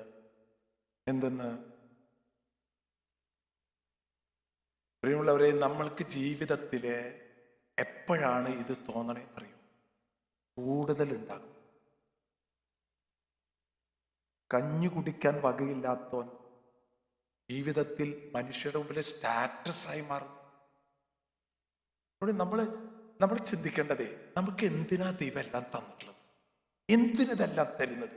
ഇന്നത്തെ സുവിശേഷ ഭാഗത നിനക്ക് നന്മയുണ്ടാകാൻ വേണ്ടിയിട്ടാ തരുന്നത്. പക്ഷെ നീ നാശത്തിനത് ഉപയോഗിച്ചാൽ ദൈവം എന്ത് ചെയ്യും? എല്ലാം നിനക്ക് നന്മയ്ക്ക് വേണ്ടിയാണ് ദൈവം തരുന്നത്. പക്ഷെ നീ ചെയ്യണ പ്രവൃത്തി കാണുമ്പോ ഒരുത്തൻ പെരുമഴ നോക്കുമ്പോ ഒരുത്തൻ ഒരു പടക്കോടി ഉണ്ടല്ലോ, അത് കക്ഷത്തിൽ വെച്ചിട്ട് ഇങ്ങനെ നടന്നു പോവാൻ മഴ കൊണ്ടിട്ട്. ആ മഴയല്ലേത്, നീ കുട നിവർത്തിക്കൂടെ? എന്റെ കുട നിവർത്തണ്ട ഞാൻ തീരുമാനിക്കുക, നീ അല്ല തീരുമാനിക്കുക. ഇവനോട് എന്തെന്ന പറയുമ്പോൾ, എടാ മഴ പെയ്യുണ്ട, കുട നിവർത്തിക്കടാ, തലയിൽ മഴ കൊള്ളില്ല എന്ന് പറഞ്ഞ എന്റെ കുട നിവർത്തണമെന്ന് നീയല്ല ഞാനാണ്. ആയിക്കോട്ടെ, എന്നായിക്കോ, നീ നടന്നോ. ഇതുപോലെ ഉള്ള മനുഷ്യരോട് എന്തെന്ന് പറയും. നമ്മൾ ഓരോ കാണുമ്പോ ചേട്ടാ, അത് നിങ്ങൾക്ക് ഗുണത്തിനാ പറയുന്നത്. നമ്മുടെ കുടുംബം സ്വർഗമാകുന്നൊരു ഒരു ഒരു അനുഭവമാണ് പ്രിയമുള്ള നിങ്ങളുടെ കുടുംബത്തിൽ ഉണ്ടാകുന്നത്. പരസ്പരം രണ്ടു കൂട്ടരും ആരും ഇവിടെ അടിമകളല്ല, ആരും ഇവിടെ ബോസുകളല്ല. ദൈവം മനുഷ്യനെയാണ് സൃഷ്ടിച്ചത്. സ്ത്രീ പുരുഷൻ എന്ന് പറയുന്നത് കുഞ്ഞുങ്ങൾ ഉണ്ടാകാൻ വേണ്ടി, അല്ലാണ്ട് പുരുഷൻ വലുതും സ്ത്രീ ചെറുതും സ്ത്രീ വലുതും പുരുഷൻ ചെറുതും ഒന്നല്ല. ദൈവം മനുഷ്യനെയാണ് സൃഷ്ടിച്ചത്. മനുഷ്യൻ അതൊരാൾ സ്ത്രീയായി ഒരാൾ പുരുഷനായി ദൈവതുല്യ ജീവന്റെ അവകാശികളാണ് നമ്മളെല്ലാം. കറുത്തവനാകും വെളുത്തവനാകും, ഉയരണ്ടാവില്ല വണ്ണുണ്ടാവും, ഇതൊന്നും അല്ല ദൈവം നമുക്ക് തന്ന ശ്രേഷ്ഠതകൾ. ദൈവം തൻ്റെ ജീവനിൽ പങ്കുപറ്റി ഈ കാണുന്ന ദേവാലയം പണിയാൻ. നിങ്ങൾ വന്ന കാറില്ലേ, അത് ദൈവം ഉണ്ടാക്കിയതല്ല, മനുഷ്യന്റെ ബുദ്ധിയിലേക്ക് ദൈവം കൊടുത്തതാ. നിങ്ങളിരിക്കണ കസേര ഉണ്ടല്ലോ, അത് മനുഷ്യൻ ഉണ്ടാക്കിയതാ. ആര് കൊടുത്തു? അതിനുള്ള ഈ ഇരിക്കുന്ന ഓർഗൻ ഉണ്ടല്ലോ, ഇതെല്ലാം ദൈവം നിനക്ക് നൽകി. നീ എത്ര വിലപ്പെട്ടവനാണെന്ന് നിനക്ക് നമ്മൾ വിചാരിക്കും മറ്റുള്ളവർ പറയുമ്പോഴാണ് നമുക്ക് വിലയുണ്ടാവാൻ. നിന്റെ സ്വത്തിനല്ല, നിന്റെ പണമോ വീടോ കാറോ അല്ല വിലപ്പെട്ടത്. ആരാ? നീയാണ് വിലപ്പെട്ടത് ദൈവത്തിന്. നിനക്കുള്ളതല്ല, നീയാണ് വിലപ്പെട്ടത്. നമ്മളോട് ആരെങ്കിലും ഇപ്പൊ നിനക്കൊരു വിലയില്ലാന്ന് പറഞ്ഞു, അവനോട് പച്ച മലയാളത്തിൽ പറയും, മോനെ 2 കിഡ്നിക്ക് എന്താ വില? 25 ലക്ഷം. അപ്പൊ എത്രയായി? കൂട്ട് 50 ലക്ഷം. ഒരു ലിവറിന് എന്താ വില? 3 പീസായിട്ട് കൊടുക്കാം, ഒരെണ്ണത്തിന് 25 ലക്ഷം. അപ്പൊ എത്രയായി? കൂട്ട്. ഈ ഹാർട്ടിന് എന്താ വില? എളുപ്പമൊന്നും കിട്ടില്ലത്. ഒരു 2 കോടി ഉണ്ടായ കൊടുക്കുക, കിട്ടോ? കിട്ടില്ല. ഈ പാൻക്രിയാസിന് എന്താ വില? എന്നെ തുറപ്പിച്ച് നോക്കണ്ട, അങ്ങനെ ഒരു സാധനം ഉണ്ട് നമ്മുടെ വയറ്റില്. അതിനെന്താ വില? മൊത്തം നിങ്ങളൊന്ന് വിലയിട്ട് നോക്കിയേ. ഒരു 10-25 കോടി വിലപിടിപ്പുള്ള സാധനമാണ് ഈ മരക്കസേര താങ്ങിയിരിക്കണേ. നമ്മള് വിലയില്ല എന്നൊക്കെ പറയുമ്പോ നമ്മൾ ആലോചിക്കണം, നമ്മള് ചില്ലറ വിലയുള്ളത്, ഭയങ്കര വിലയാണ് നമുക്ക്. ഇത് ശരീരത്തിന്റെ ഉള്ളിലത്തെ കാര്യം പറഞ്ഞതാ. പിന്നെ നമ്മുടെ ബുദ്ധി ഓർമ്മക്കെടുത്ത് ഞാൻ വെറുതെ ഓരോ ബൈബിള് വചനം പറഞ്ഞാൽ പോരല്ലോ. നിങ്ങളുടെ ഉള്ളിൽ മനസ്സിലാക്കണം, ദൈവമേ എനിക്ക് കൂടുതൽ തരുന്നത് സമ്പത്തല്ലല്ലോ, എന്നെയല്ലേ നിനക്ക് വിലപ്പെട്ടത്. എന്നെ നഷ്ടപ്പെടുത്തിയിട്ട് ഇതൊക്കെ ഉണ്ടായിട്ട് എനിക്ക് എന്ത് കാര്യം? ഒരിക്കലേ ഒരു കുട്ടി എൻ്റെ അടുത്ത് വന്നു.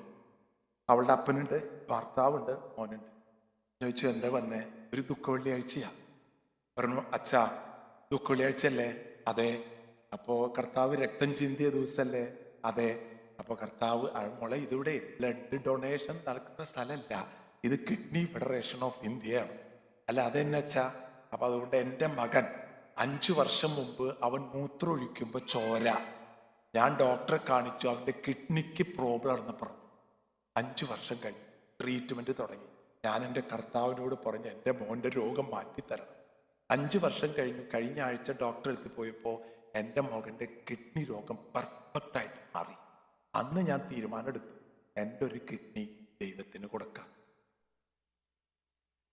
ചോദിച്ചു, അല്ല അപ്പൊ ഞാൻ അപ്പം നിൽക്കുന്നുണ്ട്. അല്ല, ഈ കുട്ടി പറഞ്ഞത് അത് അവളുടെ ഒരു പ്രതിജ്ഞയാണ്. കൊച്ചിനോടുള്ള തമ്പുരാൻ ചെയ്തു കൊടുത്തില്ല, അതിന് നന്നായി. ഞാൻ ചോദിച്ചു, മോളെ നിനക്ക് എന്താ തോന്നുന്നത്? ആ കുട്ടി പറഞ്ഞു, ഞാനൊരു കത്തോലിക്ക കുടുംബത്തിൽ ജനിച്ച കുട്ടിയല്ല, ഒരു ഹൈന്ദവ കുടുംബത്തിൽ ജനിച്ച കുട്ടിയാണ്. ഒരു കത്തോലിക്കനെ കല്യാണം കഴിച്ചു. എല്ലാ ദിവസവും ഞാൻ എൻ്റെ കർത്താവിനോട് പറഞ്ഞു. എൻ്റെ മകൻ ആദ്യ കുർബാന സ്വീകരിച്ചപ്പോൾ പറഞ്ഞു, ഞാൻ ഈശോയെ കണ്ടു എന്ന്. എന്തെല്ലാം ഈ ലോകത്തിൽ ദൈവത്തോട് ചേർന്ന് നിൽക്കുന്ന മനുഷ്യരുടെ ആനന്ദം. ഇത് നിങ്ങൾ പറഞ്ഞു, കിഡ്നി രോഗം മാറ്റിയതിന് കിഡ്നി കൊടുക്കുക. നിങ്ങളാണെന്ന് വെച്ചാൽ പിന്നെ കിഡ്നി രോഗം മാറ്റിയതിന് കിഡ്നി കൊടുക്കല്ലേ, ഇതെന്തുട്ട് അതിന് ഒരു വട്ടണ. വേണമെങ്കിൽ ഒരു കുർബാന ചെല്ലിക്കാം, ആഘോഷമായ ഒരു പാട്ട് കുർബാന. പിന്നെ ഇനി അവൾക്ക് വലിയ ത്യാഗം ചെയ്യുന്ന ആഗ്രഹമാണെങ്കിൽ ഒരു ഒരു ഒരു സ്വർണ്ണ കിഡ്നി അങ്ങടാ കൊടുക്കാം. സ്വർണ്ണ കിഡ്നി കൊടുത്തു, അല്ലാണ്ട് കിഡ്നി ഒന്നും കൊടുക്കേണ്ട ആവശ്യമില്ല.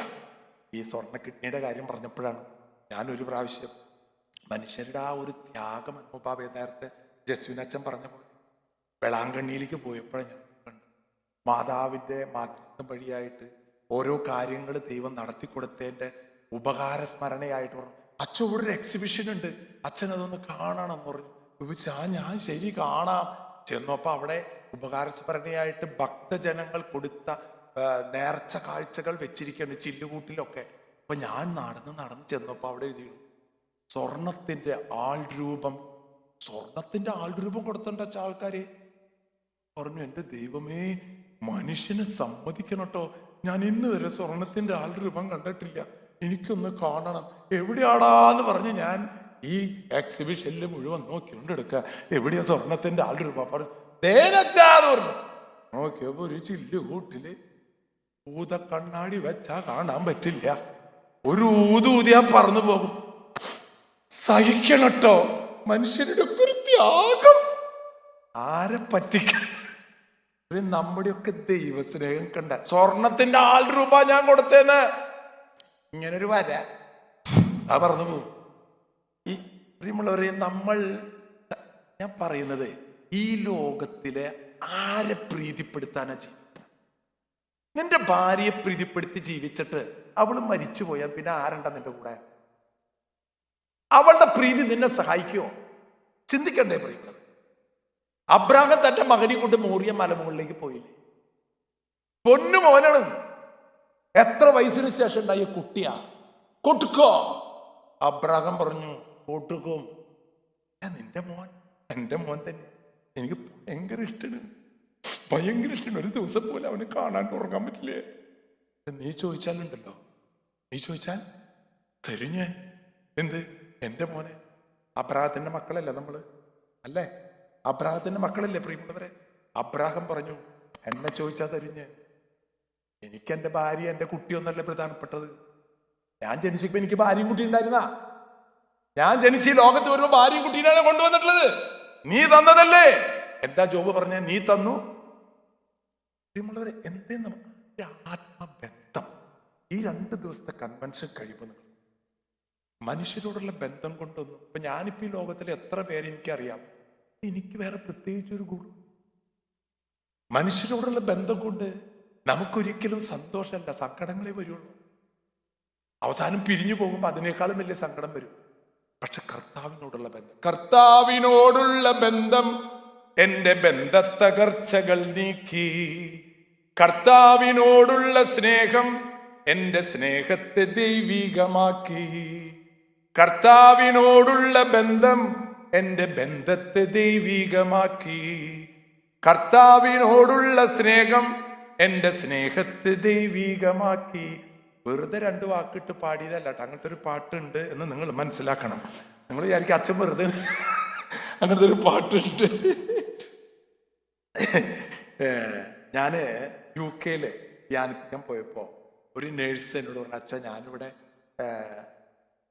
ഞങ്ങൾക്ക് പേഷ്യന്റിനെ വീട്ടിൽ പോയിട്ട് ശുശ്രൂഷ ഇവിടേക്ക് ഇല്ല, അങ്ങനെയില്ലേ? അപ്പൊ ഞാൻ പോണ്ട്, അച്ഛൻ വരണം വെച്ചു. ഞാൻ വരാം. അങ്ങനെ ഞാൻ കാണാൻ പോയി. ഇംഗ്ലീഷുകാരിയാണ്, ക്യാൻസറാണ്. അപ്പൊ ഞാൻ ചെന്നപ്പോ അവൻ വന്നിട്ട്, ഹലോ, ഗുഡ് മോർണിംഗ്.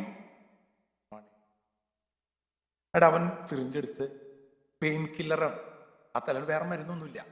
അവിടെ ചെന്ന് പെയിൻ കില്ലർ സിറിഞ്ചിൽ നിറച്ചപ്പോൾ ആ ലേഡി അവിടെ കിടക്കണ ലേഡി പറയും, hello, I don't want painkiller, very painful. Yes. എന്താ വേണ്ടാന്ന് പറഞ്ഞെന്ന് ചോദിച്ചപ്പോൾ ആ ലേഡി പറഞ്ഞു, this is my last chance to suffer for Jesus. ഞെട്ടിപ്പോയി. നമ്മൾ വിചാരിക്കും UK ഇംഗ്ലീഷുകാരല്ലേ? ഒരു മനുഷ്യൻ. ആ ലേഡി പറഞ്ഞു, തന്റെ ഭർത്താവ് മരിച്ചു പോയി, മക്കളൊക്കെ കല്യാണം കഴിഞ്ഞ് പോയി, ഒറ്റയ്ക്കാണ്. എന്നിട്ട് അവിടെ കിടന്ന് പറയാണ്, this is my last chance to suffer for my Jesus. ആ ബന്ധം നിങ്ങളൊന്ന് പരിശോധിച്ച് നോക്കി. നിങ്ങൾ കുടുംബമായിട്ട് എന്തോരം കഷ്ടപ്പെട്ടിട്ട് ജീവിക്കുന്നത്. ഓരോരുത്തർ മരിച്ചു പോകുമ്പോൾ കരഞ്ഞിട്ട് അവസാനിപ്പിക്കാനുള്ളതല്ല ഈ ജീവിതം.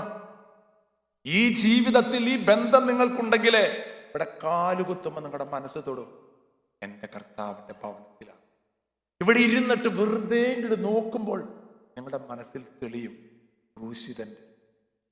Hallelujah, hallelujah.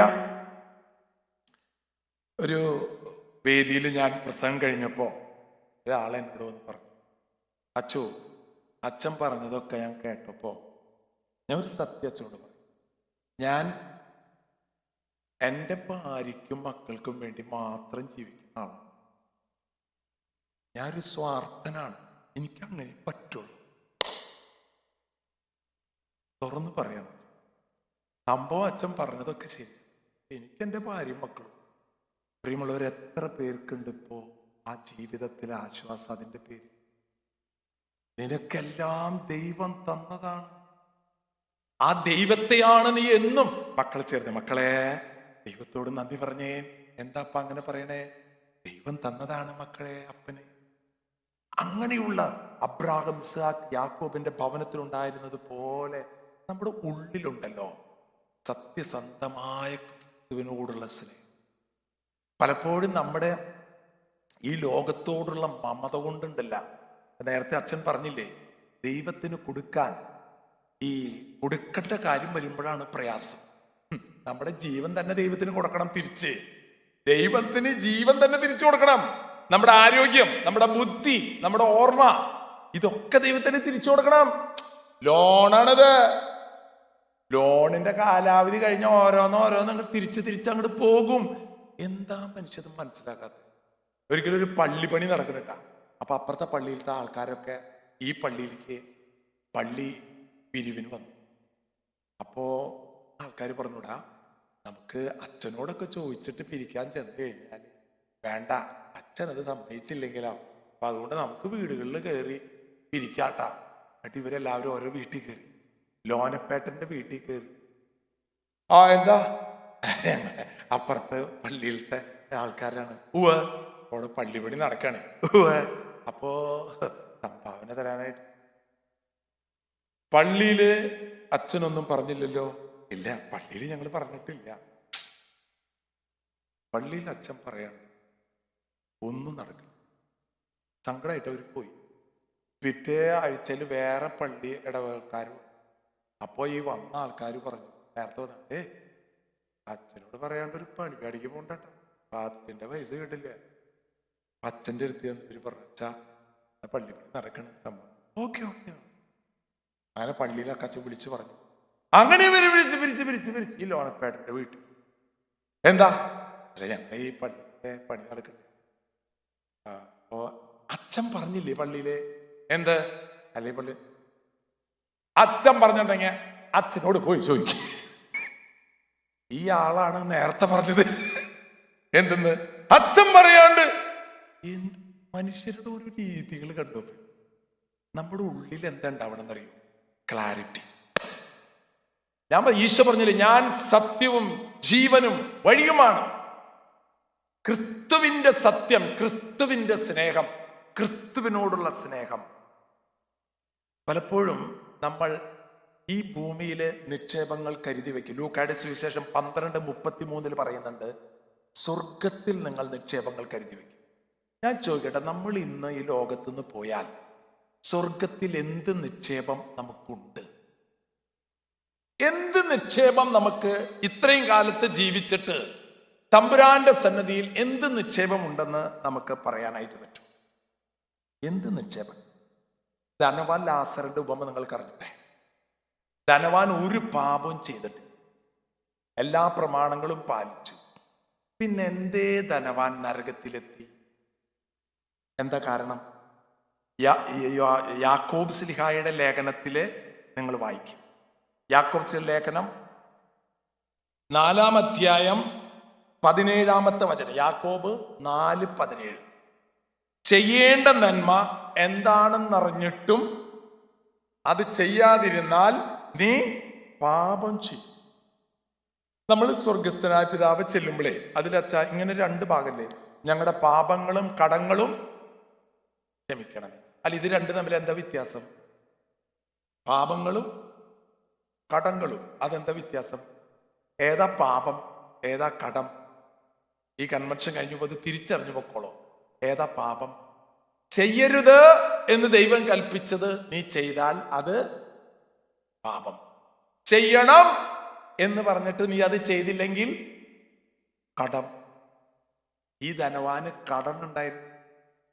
ഒരു പാപം ചെയ്തിട്ടില്ല, പക്ഷെ കടം കണ്ടമാനുണ്ട്. ഈ കടമാണ് പ്രിയമുള്ളവരെ തമ്പുരാന്റെ സന്നിധി നമ്മൾ വീട്ടിൽ. ദൈവം എന്തെല്ലാം നമുക്ക് നൽകി, എന്നിട്ടും നമ്മൾ ദൈവത്തിന് എന്ത് നമ്മൾ തിരിച്ചു കൊടുത്തു എന്നുള്ളതാണ്. 100% ദൈവത്തോടുള്ള ആത്മബന്ധം ഉണ്ടെങ്കിൽ നിങ്ങൾക്ക് നിങ്ങളുടെ ജീവിതത്തിൽ എല്ലാം ദൈവത്തോട് തുറന്നു പറയാം. നമ്മളെ ചതിക്കാത്ത, 100% നമ്മളെ വിശ്വസിക്കുന്ന, 100% നമ്മളെ സ്നേഹിക്കുന്ന ആരുണ്ട് ഈ ലോകത്ത്? ഞാൻ നിങ്ങളോട് ചോദിക്കട്ടെ, നിങ്ങളുടെ വീട്ടിലെ 100% നിങ്ങൾക്കെല്ലാം തുറന്ന് പറയാൻ പറ്റാവുന്ന, എല്ലാം 100% നിങ്ങൾ വിശ്വസിക്കുന്ന ഒരാളെങ്കിലും നിങ്ങളുടെ വീട്ടിലുണ്ടോ? ഉണ്ടെങ്കിൽ അവരൊന്ന് കൈവന്നിച്ച്.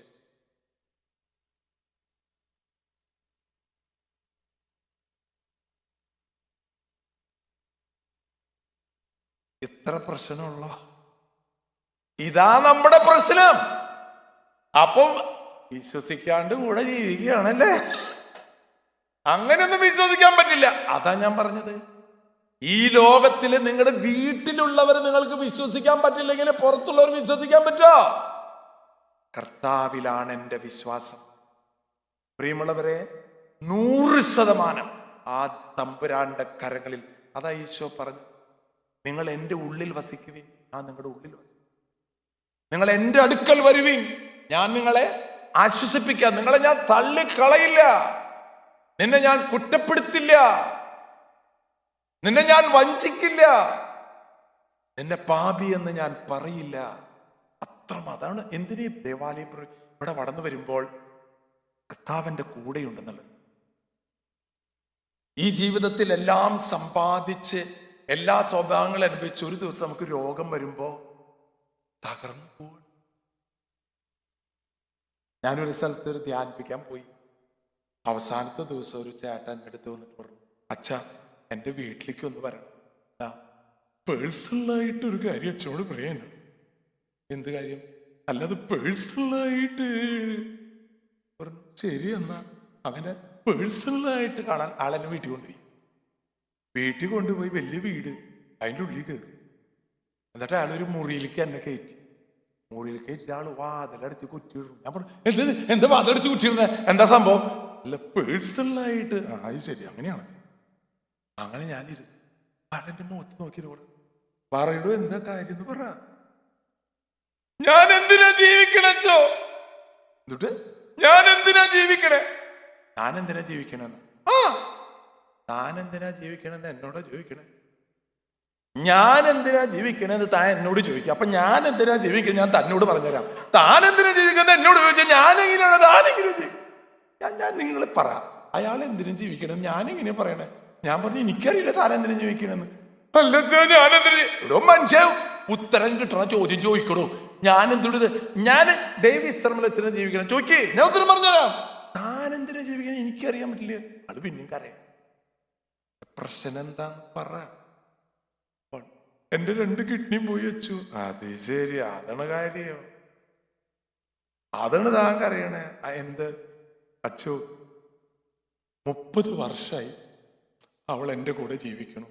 ആര്? എൻ്റെ ഭാര്യ. നല്ല കാര്യല്ലേ, അവള് വേറെ ആളുടെ കൂടെ പോയിട്ടില്ലല്ലോ. അതല്ല അച്ചു, എൻ്റെ കിഡ്നി പോയപ്പോ അവളൊരു അക്ഷരം മിണ്ടണില്ല. പെട്ടെന്ന് എനിക്ക് ചോദിക്കാൻ തോന്നി, ഏതക്ഷരാന്ന്? വേണ്ടാന്ന് വെച്ചു ഞാൻ. ഒരക്ഷരം അവള് മിണ്ടണില്ലാന്ന്. 3 ആൺമക്കളുണ്ട്, 3 ആൺപിള്ളേരുണ്ട് അച്ചു. എനിക്ക് അവർക്ക് ആർക്കും ഒരു വിഷമല്ലേ. ഞാൻ ഈ ഗൾഫിൽ വന്നിട്ട് എൻ്റെ ഭാര്യ കുട്ടികളെ ഇങ്ങനെ ജീവിച്ച ആള്. അവൾ എന്ത് ചോദിച്ചാലും ഞാൻ വാങ്ങിച്ചു കൊടുക്കും. എന്റെ മക്കള് സൗഭാഗ്യം ഉണ്ടാവണം. ചോരനീരാക്കി ഞാൻ ജീവിച്ചു. ഞാൻ എന്റെ കിഡ്നി പോയപ്പോ ഭാര്യയ്ക്കൊരു വിഷമല്ല, മക്കൾക്കൊരു വിഷമല്ല. ഞാൻ പതിയും കാലം ഉണ്ടാവില്ലല്ലോ. മനുഷ്യക്കറിയാം. പ്രിയമുള്ളവർ, എവിടെയാണ് തെറ്റ് പറ്റിയത്? ആ മനുഷ്യൻ ദൈവസ്നേഹത്തിൽ മക്കളെ സ്നേഹിക്കാൻ പറഞ്ഞു. അപ്പനെ സ്നേഹിക്കണം, അപ്പനെ സ്നേഹിക്കണം, അപ്പനെ സ്നേഹിക്കണം, അമ്മേനെ സ്നേഹിക്കണം, അമ്മേനെ സ്നേഹിക്കണം. ദൈവം ആണ് ഈ അപ്പനും അമ്മയെയും തന്നതെന്ന്. ദൈവമാണ് അവരുടെ ജീവിതത്തിൽ നൽകുന്നത്. ദൈവ സ്നേഹം ഉണ്ടായിരുന്നെങ്കിൽ ഒരിക്കലും ആ മക്കളോ ആ ഭാര്യയോ രോഗിയായ ഈ ഭർത്താവിനെങ്കിൽ പെരുമാറില്ല. മാതാപിതാക്കളെ, നിങ്ങൾ മക്കൾക്ക് എല്ലാ സൗഭാഗ്യം ഉണ്ടാക്കി കൊടുത്തു, ക്രിസ്തുവിനെ കൊടുക്കാൻ പറ്റിയില്ല മനുഷ്യൻ. ആ മനുഷ്യൻ പറയാം, അച്ഛ, മൊത്തത്തിൽ നോക്കുമ്പോഴാ എന്തുട്ടുണ്ടോ? മൊത്തത്തിൽ നോക്കും എന്റെ വീട്ടിൽ 8 കിഡ്നി ഉണ്ട് അച്ചോ. അത് ശരിയാ, ഭാര്യയുടെ 2 കിഡ്നി, പിന്നെ 3 മക്കളുടെ 8 കിഡ്നിയുടെ ആളാണ് ഈ കിടന്ന് കരയണേ. എന്താ ഈ പറയണേ? 8 കിഡ്നിയുള്ള ആളാണെന്ന് വീട്ടില്. ഉപകാരം ഉണ്ടോ? എന്നിട്ട് ആള് അത് പറഞ്ഞപ്പോ ആള് പറയാ, പിന്നെ 2 എണ്ണം അത് അവളുടെ വീട്ടിൽ നിന്ന് കൊണ്ടല്ലേ അച്ഛാ, അത് അവള് കൊണ്ടോട്ടെ. ആ മനസ്സ് നിങ്ങൾ മനസ്സിലാക്കണം. ആ മനുഷ്യന്റെ മനസ്സ് കണ്ട, അത് അവളുടെ വീട്ടിൽ നിന്ന് കൊണ്ടല്ലേ. മറ്റേ ഈ 6 എണ്ണം എന്റെ നഴ്സറിയിൽ ഞാൻ ഉണ്ടാക്കിയതല്ല അച്ചോന്ന്. പ്രിയമുള്ളവരെ, നിങ്ങൾ ചിരിക്കും. പക്ഷെ ഞാൻ അതിന്റെ അർത്ഥം എന്താണെന്ന് ഉദ്ദേശിക്കുന്നത്, നമ്മൾ വിചാരിക്കണത് നമ്മളെ ആര് സംരക്ഷിക്കും? വെറുതെ നിങ്ങൾ പ്രതീക്ഷിക്കരുത്. കർത്താവിൽ നിങ്ങളുടെ പ്രതീക്ഷ വെക്കണം. നീ ദൈവത്തിൽ ആശ്രയിക്കുക. കുതിരയിലല്ല നീ ആശ്രയിക്കേണ്ടത്, കുതിരക്കാരനിലാണ് നീ ആശ്രയിക്കേണ്ടത്. നമ്മൾ വെറുതെ തമാശയ്ക്ക് ഞാൻ പറയുന്നല്ല. ഈ ജീവിതത്തിൽ പല മനുഷ്യരും സംഭവിക്കുന്നറിയൂ, എല്ലാം അവർക്ക് നേടിയെടുത്തു. പക്ഷെ അവസാനം വരുമ്പോ അച്ഛന്മാർ എത്ര പ്രാവശ്യം ഞാൻ ഈ അവസാനത്തെ ശുശ്രൂഷയ്ക്ക് ചെല്ലുന്നു, അച്ഛന്മാരുടെ ഈ രോഗിലേപനം എന്ന് പറയുന്നത് അപ്പൊ ചെല്ലുമ്പോ കാണും ഈ മനുഷ്യരുടെ അവസ്ഥ. കാരണം ഭാര്യയും മക്കളൊക്കെ ഉണ്ട്, പപ്പൻ അല്ലേ, അവളെ ആലോചിക്കുക കിടന്നു, എന്തിനാ ഇത്ര കഷ്ടപ്പെട്ട്. ഇപ്പൊ എടോ, നിനക്ക് അറിഞ്ഞുകൂടെ ഒരു ദിവസം തമ്പുരാന്റെ പക്കലേക്ക് പോകേണ്ടതാണെന്ന്? താൻ എന്തിനീ വിഷമിക്കണത്? വിശ്വസ്തനായ ഭൃത്യേ എന്ന് തമ്പുരാന്റെ കയ്യിൽ നിന്ന് കേട്ടാൽ മതി. പ്രിയ, മനുഷ്യരുടെ കയ്യിൽ നിന്ന് കിട്ടുന്ന പ്രശംസാ വാക്കുകളൊക്കെ ഇന്നുണ്ടാകും, നാളെ ഉണ്ടാകും. ഇന്നുണ്ടാവും, നമുക്ക് നാളെ ഉണ്ടാവില്ല. കർത്താവ് പറഞ്ഞില്ലേ, പച്ചമരത്തോട് ഇങ്ങനെയാണെങ്കിൽ ഉണക്കമരത്തിന് എന്താണ് സംഭവം? അപ്പൊ ദൈവത്തിൽ നിന്ന് അകന്നു പോകുന്ന അവസ്ഥ നമ്മുടെ ജീവിതത്തിൽ ഉണ്ടായാൽ അവസാനം നമ്മൾ തീർച്ചയായിട്ടും ജീവിതത്തെക്കുറിച്ച് ഓർത്ത് വിഷമിക്കേണ്ടി വരും. ഇന്ന് ഞാൻ ഈ കൺവെൻഷൻ കഴിയുന്ന സമയത്ത് നിങ്ങളോട് പറയാനുള്ളത്, ആർക്ക് വേണ്ടിയിട്ടാണ് നിങ്ങൾ ഈ കഷ്ടം? അത് മനസ്സിൽ എഴുതി. ആർക്ക് വേണ്ടി? മക്കൾക്ക് വേണ്ടിയിട്ടോ? ജീവിക്കരുത്. മക്കൾക്ക് വേണ്ടി ജീവിക്കരുത്, നിങ്ങൾക്ക് തെറ്റുപറ്റും. ദൈവത്തിന് വേണ്ടി, മക്കൾക്ക് വേണ്ടി, ആദ്യം തമ്പുരാന് വേണ്ടി. അപ്പൊ ഞങ്ങൾ അച്ഛന്മാരായി ഞങ്ങൾ ജീവിക്കരുത്. ദൈവം നമ്മളെ ഏൽപ്പിച്ച ജോലി ഞങ്ങളെക്കാൾ ഭാരമുള്ള ജോലിയാണ് ഏറ്റെടുത്തിട്ടുള്ളത്. അച്ഛന്മാരുടെ കാര്യമുണ്ട്. ഞങ്ങൾ കല്യാണം കഴിക്കാത്ത ഞങ്ങളെ സംബന്ധിച്ചിടത്തോളം ഉണ്ടല്ല, ആകാശം ഭൂമി ഇതിങ്ങനെ നടന്ന ഒരു കുഴപ്പമില്ല. ഇപ്പൊ മരിക്കണോ എപ്പോ വേണമെങ്കിൽ മരിക്കാം. നിങ്ങൾ ഏറ്റെടുത്തിട്ടുള്ള പണി ചില്ലറ പണിയല്ലാട്ടാ, കഷ്ടപ്പാടിന്റെ പണിയാണ് നിങ്ങൾ ഏറ്റെടുത്തിട്ടുള്ളത്. എന്തോരം മാനസിക സംഘർഷങ്ങളാണ് നിങ്ങൾ അനുഭവിക്കുന്നത്. സത്യമായിട്ടും സ്വർഗത്തിന്റെ നിങ്ങൾ ക്യൂല് നിൽക്കുമ്പോൾ നിങ്ങളൊക്കെ മുമ്പിൽ നിൽക്കണ്ടാവും. അപ്പോൾ അച്ചോ പിന്നിലുണ്ട് ഞാൻ. കാരണം നിങ്ങൾ ചെയ്യുന്ന കഷ്ടപ്പാടുകൾ. ഞാനൊരു വീട്ടിൽ ചെന്നപ്പോൾ, അവിടെ വീട്ടിൽ ചെന്നു വർത്താനം പറഞ്ഞിട്ട് ഇരിക്കുന്ന സമയത്ത് വീടിന്റെ പറമ്പിൽ നിന്ന് ഒരു കുട്ടി ഓടി ഇങ്ങടെ വന്നിട്ട് ഈ മേശപ്പുറത്ത് കാപ്പി ഉണ്ട്, അത് തട്ടി മറിച്ചിട്ട് അങ്ങടെ പോയി. അച്ഛൻ എവിടെ അതങ്ങോട്ട് ഓടി. കുറച്ച് കഴിയുമ്പോൾ വേറെ ഒരുത്ത ടീ ഇങ്ങോട്ട് ഓടി. അപ്പോൾ ഇയാൾ അച്ഛന് വിഷമാവരുത് കേട്ടോ എന്ന് പറഞ്ഞു. ഞാൻ പറഞ്ഞു എനിക്കൊരു വിഷമമില്ല, എനിക്കിപ്പോൾ ഒരു 10-20 മിനിറ്റ് കഴിഞ്ഞാൽ ഞാൻ പോവും. 24 മണിക്കൂർ ഇവരുടെ കൂടെ കഴിയുന്ന തന്നെ ആലോചിക്കും. സത്യമായിട്ടും പ്രിയമുള്ളവർ, നിങ്ങളൊക്കെ സ്വർഗത്തിലെത്തുന്ന ഉറച്ചു വെച്ചോ. കാരണം അത്രമാത്രം കഷ്ടപ്പാടിൻ്റെ വഴിയിൽ കൂടിയാണ് നിങ്ങൾ പോണത്. പക്ഷെ നല്ല മനസ്സോടെ സഹിക്കണേട്ടാ. ഇത് പിറുപിറുത്തല്ല, തമ്പുരാൻ ഏൽപ്പിച്ചൊരു ജോലി. പ്രിയമുള്ളവരെ, സ്വർഗത്തിൽ സമ്പന്നരാകാൻ നമുക്ക് കഴിയണം. ഞാൻ തമാശ പറയുന്നത്, മനുഷ്യരിന്ന് സ്വർഗത്തെക്കുറിച്ച് ചിന്തിക്കണില്ല. ആൾക്കാർ വിചാരം എന്നറിയോ, ഈ ലോകത്ത് അടിച്ചു പൊളിച്ച് ജീവിക്കാടാ, എന്നിട്ട് നിന്റെ ജീവിതത്തിൻ്റെ അവസാനം വരുമ്പോൾ നിന്റെ മനസ്സനുഭവിക്കുന്ന സംഘർഷം എവിടെ കൊണ്ടുവയ്ക്കുന്നു? ഇപ്പോഴേ നിന്റെ ജീവിതത്തിൽ ഞാൻ എൻ്റെ ദൈവത്തിന് വേണ്ടി ജീവിച്ചു, എൻ്റെ കർത്താവിൻ്റെ പക്കലേക്ക് എൻ്റെ കടമകൾ ചെയ്ത് ഞാൻ യാത്രയാകുന്നു. ഒരു വിഷമുണ്ടാവില്ല നിങ്ങൾക്ക്. അല്ലാതെ ഈ ലോകത്തില് അതങ്ങനെയല്ല. മക്കള് ഒരു പ്രായമായാലും, ഞാൻ നാട്ടിൽ ഇവിടെ പറയേണ്ട ആവശ്യമില്ല, നാട്ടിൽ ഞാൻ പറയേണ്ടത്, നിങ്ങൾ എന്തിനീ മക്കളുടെ കാര്യത്തിലേക്ക് ഇത്ര നിൽക്കുന്നത്? അവർ പ്രായമായ അവരവർ ജീവിക്കട്ടെ. നിങ്ങൾ നിങ്ങളുടെ ജീവിതം പ്രായമായാൽ ഇനിയുള്ള കാലഘട്ടം, മക്കൾ കല്യാണം കഴിഞ്ഞ് പോയില്ലേ, ദൈവത്തില് കുറേ ഭാരങ്ങളൊക്കെ ഒഴിഞ്ഞില്ലേ, എന്നും ദൈവാശ്രയത്തോടെ കുറേ നേരം പള്ളിയിൽ വന്നിരുന്നു. വീട്ടിലറിയും, വായോ മറിയാമേ നമുക്ക് കുറച്ചു നേരം കർത്താവിന് നന്ദി പറയാം. വീട്ടിൽ വന്നിരുന്ന് അവിടെ ഇരുന്ന് ബൈബിൾ വായിച്ച്, ദൈവം എത്രയോ നല്ലവനാണ്, നാളെ എന്തൊക്കെ സംഭവിക്കാൻ പോകണമെന്ന് ഞങ്ങൾക്ക് അറിഞ്ഞുകൂടാ, നീ ഞങ്ങളുടെ കൂടെ ഉണ്ടാകണം. അങ്ങനെ പരസ്പരം ദൈവസ്നേഹം പങ്കുവെച്ച് നിങ്ങൾ ഒരു കാലം കഴിഞ്ഞാൽ പിന്നെ നിങ്ങൾക്ക് അതാണ് വേണ്ടത്. അതുകൊണ്ട് പ്രായം ചെന്ന മാതാപിതാക്കളെ, നിങ്ങൾ ഒറ്റപ്പെട്ടു എന്ന് കരുതരുത്. ഈ ലോകത്തിലല്ല നമ്മുടെ സമ്പത്ത്, ഈ ലോകത്തിലെ ഭവനം, ഈ ഭവനമല്ല നമ്മുടെ ഭവനം. സ്വർഗനാട്ടിലൻ എന്ന് പാടുന്ന പാട്ട് ഉള്ളി തട്ടിയിട്ട് പാടണം. ഇന്ന് ഈ കൺവെൻഷൻ കഴിഞ്ഞ് പോകുമ്പോൾ, ഇന്നലെ ഞാൻ നിങ്ങളോട് പറഞ്ഞു, ആരോടും അസൂയയില്ലാത്തൊരു മനസ്സ്. 2, ഇന്ന് എനിക്ക് നിങ്ങളോട് പറയാനുള്ളത്, അവരെക്കാൾ കൂടുതൽ കിട്ടണം, അധികം കിട്ടണം എന്നുള്ള ആഗ്രഹം നല്ലതല്ല പ്രിയമുള്ളവരെ. അധികം കിട്ടിയാൽ അത് നമുക്ക് ദോഷമേ വരികയുള്ളൂ. ആവശ്യത്തിനുള്ളത് മാത്രം ദൈവം തരണേന്ന് എന്നും ദൈവത്തോട് പ്രാർത്ഥിക്കുക. അപ്പോൾ നിങ്ങളുടെ ജീവിതം സുരക്ഷിതമാകും. കൂടുതൽ കിട്ടിയാൽ അപ്പോൾ നമ്മുടെ പ്ലാവുമ്പോൾ നിറച്ച് ചക്ക, 2 ചക്ക തിന്നിട്ട് ബാക്കിയുള്ള ചക്ക അപ്പുറത്തെ വീട്ടിലേക്ക് കൊടുക്കുക. ഒന്നും കൊടുക്കില്ല എന്ന് പറയുമ്പോൾ അപ്പുറത്തുനിന്നുള്ള ആൾക്കാർ നോക്കി കൊതി പറ്റിയിട്ട്, നിനക്ക് വയറ്റിൽ വേദന വരണതാണോ നല്ലത്, അതാ കൊടുത്തുവിടാ അങ്ങട്. അത് കൊടുക്കില്ല, 2 ചക്ക അവർക്ക് കൊടുക്കടാ. അവര് നോക്കിയിട്ട് വെള്ളർക്കി പിള്ളേർക്കൊക്കെ വയറ്റിൽ വേദന. പ്രിയമുള്ളവർ, ജീവിതത്തിൽ നമുക്ക് എന്ത് ദൈവം തന്നിട്ടുണ്ടോ അതൊക്കെ പങ്കുവെച്ച് ജീവിക്കാനുള്ളതാണ് നമ്മുടെ സമയം. ഞാനിപ്പോൾ ഒരു പുതിയൊരു സംരംഭം തുടങ്ങിയിട്ട്, അതുകൂടി ഞാൻ പറഞ്ഞിട്ട് അവസാനിപ്പിക്കാച്ചു. അതായത്, എൻ്റെ ഓപ്പറേഷൻ നടത്തിയ ഡോക്ടർ, ഞാൻ ചുരുക്കമാണ്, എൻ്റെ ഓപ്പറേഷൻ നടത്തിയ ഡോക്ടർ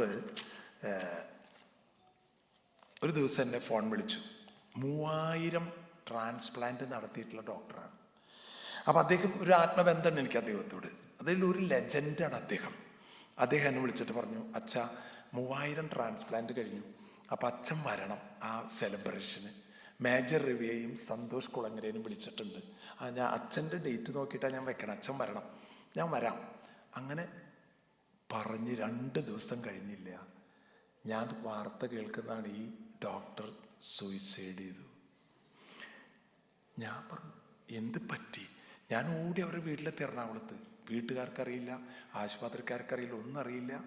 ബ്രദറിൻ്റെ കൂടെ ഫാം ഹൗസിൽ പോയ മനുഷ്യൻ തിരിച്ചു പോന്നിട്ട് അവിടേക്ക് തന്നെ പോയി സൂയിസൈഡ് ചെയ്തു. ഇന്ന് വരെ എന്താണത് ചെയ്തതെന്ന് ഓരോ ബുദ്ധിമുട്ടില്ലാത്ത മനുഷ്യൻ. അത് കഴിഞ്ഞ് ഞാൻ ലോക സർവ്വമത സമ്മേളനത്തിന് UK-ലെത്തി. അവിടെ എത്തി ഇറങ്ങിയപ്പോൾ കേൾക്കുന്ന വാർത്ത, ഭാര്യയ്ക്ക് ക്യാൻസറായിട്ട് മരിച്ചു, ഭർത്താവ് സൂയിസൈഡ് ചെയ്തു, 2 പിള്ളേർ ഗവൺമെൻറ്റിൻ്റെ കസ്റ്റഡിയിൽ. ഇത് കഴിഞ്ഞ് ആ പരിപാടി കഴിഞ്ഞ് ഞാൻ പോരുകയാണ്, 2 ദിവസമുള്ളൂ. ആ സമയത്ത് നാട്ടിൽ നിന്നൊരു വാർത്ത കേൾക്കണം, എൻ്റെ പള്ളിയുടെ 2 പള്ളി അപ്പുറത്തുള്ള പള്ളിയിലത്തെ അച്ഛൻ 35 വയസ്സ് കയ്യാമ തൂങ്ങി. ഈ ലോകത്ത് എന്തൊക്കെ സംഭവിക്കണേ പ്രിയമുള്ളവരെ? എന്താ കാരണം? നമുക്കൊരു സ്വർഗമുണ്ട്. സത്യമായിട്ടും പ്രിയമുള്ളവരെ, ഈ ലോകം നമ്മുടെ വീടല്ല കേട്ടോ. ഇത് നിങ്ങളുടെ മക്കളെ എങ്ങനെയെങ്കിലും ബോധ്യപ്പെടുത്തി കൊടുത്താൽ അവർ രക്ഷപ്പെടും. അല്ലെങ്കിൽ കുറേ കഴിയുമ്പോൾ ഇന്ന് കുട്ടികളടക്കം സൂയിസൈഡ് ചെയ്യുന്നു. കൊച്ചു കുട്ടികളടക്കം സൂയിസൈഡ് ചെയ്യുന്നു. ഞാൻ അന്ന് അവിടെ വെച്ച് സൈക്കാട്രി, സൈക്കോളജിസ്റ്റുകൾ, ഡോക്ടേഴ്സ്, നേഴ്സസ് എല്ലാവരും വിളിച്ചു കൂട്ടുന്ന ഒരു സംഭവത്തിൽ ഞാൻ പറഞ്ഞു, നമുക്കിതിനൊരു കേൾക്കാൻ ആരെങ്കിലും ഉണ്ടാവണം. ഇപ്പം നിങ്ങളൊക്കെ എന്നെ കേൾക്കുകയാണ്. ഇതുപോലെ എന്നെ കേൾക്കാൻ, എൻ്റെ സങ്കടങ്ങൾ കേൾക്കാൻ ആരും ഇല്ലാത്തൊരു ലോകത്താണ് നമ്മൾ ജീവിക്കണത്. ഞാൻ പറഞ്ഞു നമുക്കൊരു പ്രോഗ്രാം, അങ്ങനെ ഇട്ട പേരാണ് കേൾക്കാം എന്നാണ് ആ പ്രോജക്റ്റിൻ്റെ പേര്. കഴിഞ്ഞ സെപ്റ്റംബർ 20 തൃശ്ശൂർ വെച്ച് justice Kurian Joseph, customs commissioner, Muthukad, magician, Santhosh Kumar, ഇവരെല്ലാവരുടെ വലിയൊരു പോസിറ്റീവായി ചിന്തിക്കുന്ന എല്ലാവരുടെയും ഒരു കൂട്ടായ്മയിൽ 130 കൗൺസിലിംഗ് കോഴ്സ് പാസ്സായ വളണ്ടിയേഴ്സ്, നേഴ്സസ് അവർ പ്രതിജ്ഞയെടുത്തു. സമയദാനം.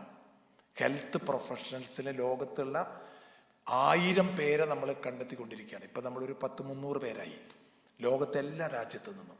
മലയാളികൾക്ക് മാത്രം ജീവിതത്തിൻ്റെ സംഘർഷഭരിതമായ നിമിഷങ്ങളിൽ നിങ്ങളെ കേൾക്കാൻ നിങ്ങളോടൊപ്പം ഉണ്ട് നിങ്ങളുടെ സഹോദരങ്ങളെപ്പോലെ. ജാതി മത ചിന്തകൾക്കൊക്കെ അപ്പുറത്ത് ഒരു മനുഷ്യൻ ഹൃദയം പൊട്ടി മരിക്കണ സമയത്ത് ആരെങ്കിലും ഒന്ന് സംസാരിച്ച്, നിന്നെ കുറ്റപ്പെടുത്തുന്നവനല്ല, നിന്നെ ശിക്ഷിക്കുന്നവനല്ല, നിന്നെ തള്ളിക്കളയുന്നവനല്ല, 1 മണിക്കൂർ നിന്നെ കേൾക്കാൻ ഒരാളുണ്ട്. അത് എനിക്കറിയില്ല, ഓരോ സമയത്ത് എൻ്റെ മനസ്സിൽ തമ്പുരാൻ തോന്നിക്കുന്നത്. ഇതെല്ലാവരും ഏറ്റെടുത്ത് കഴിഞ്ഞു. അങ്ങനെ ഈ ഒക്ടോബർ 1 മുതൽ അത് പ്രായോഗികമാക്കി. 15 നമ്പറുകളാണ് UK ബേസ്ഡായിട്ട് അച്ഛൻ ആരംഭിച്ചിട്ടുള്ളത്. 15 നമ്പറുകൾ, 600ഓളം കോളുകൾ ഇതിനകം വന്നു കഴിഞ്ഞു. അവരെയൊക്കെ കുറേ പേരെ രക്ഷിക്കാൻ പറ്റിക്കഴിഞ്ഞു. ഞാൻ Chicago, Kansas, Houston, Austin, Miami ഒക്കെ തുടങ്ങിയിട്ടുണ്ട്. ഇവിടെ നമ്മുടെ ഷിജിയെ ഞാൻ ഏൽപ്പിച്ചിട്ടുണ്ട്. അതിനോട് താല്പര്യമുള്ളവരൊക്കെ പേര് കൊടുക്കണം. ഹെൽത്ത് പ്രൊഫഷണലായിട്ടുള്ള ആൾക്കാർ, അവരൊരു കോഴ്സ് ഉണ്ട്, ഒരു കൗൺസിലിംഗ് കോഴ്സ് ഓൺലൈനിലായിട്ട്.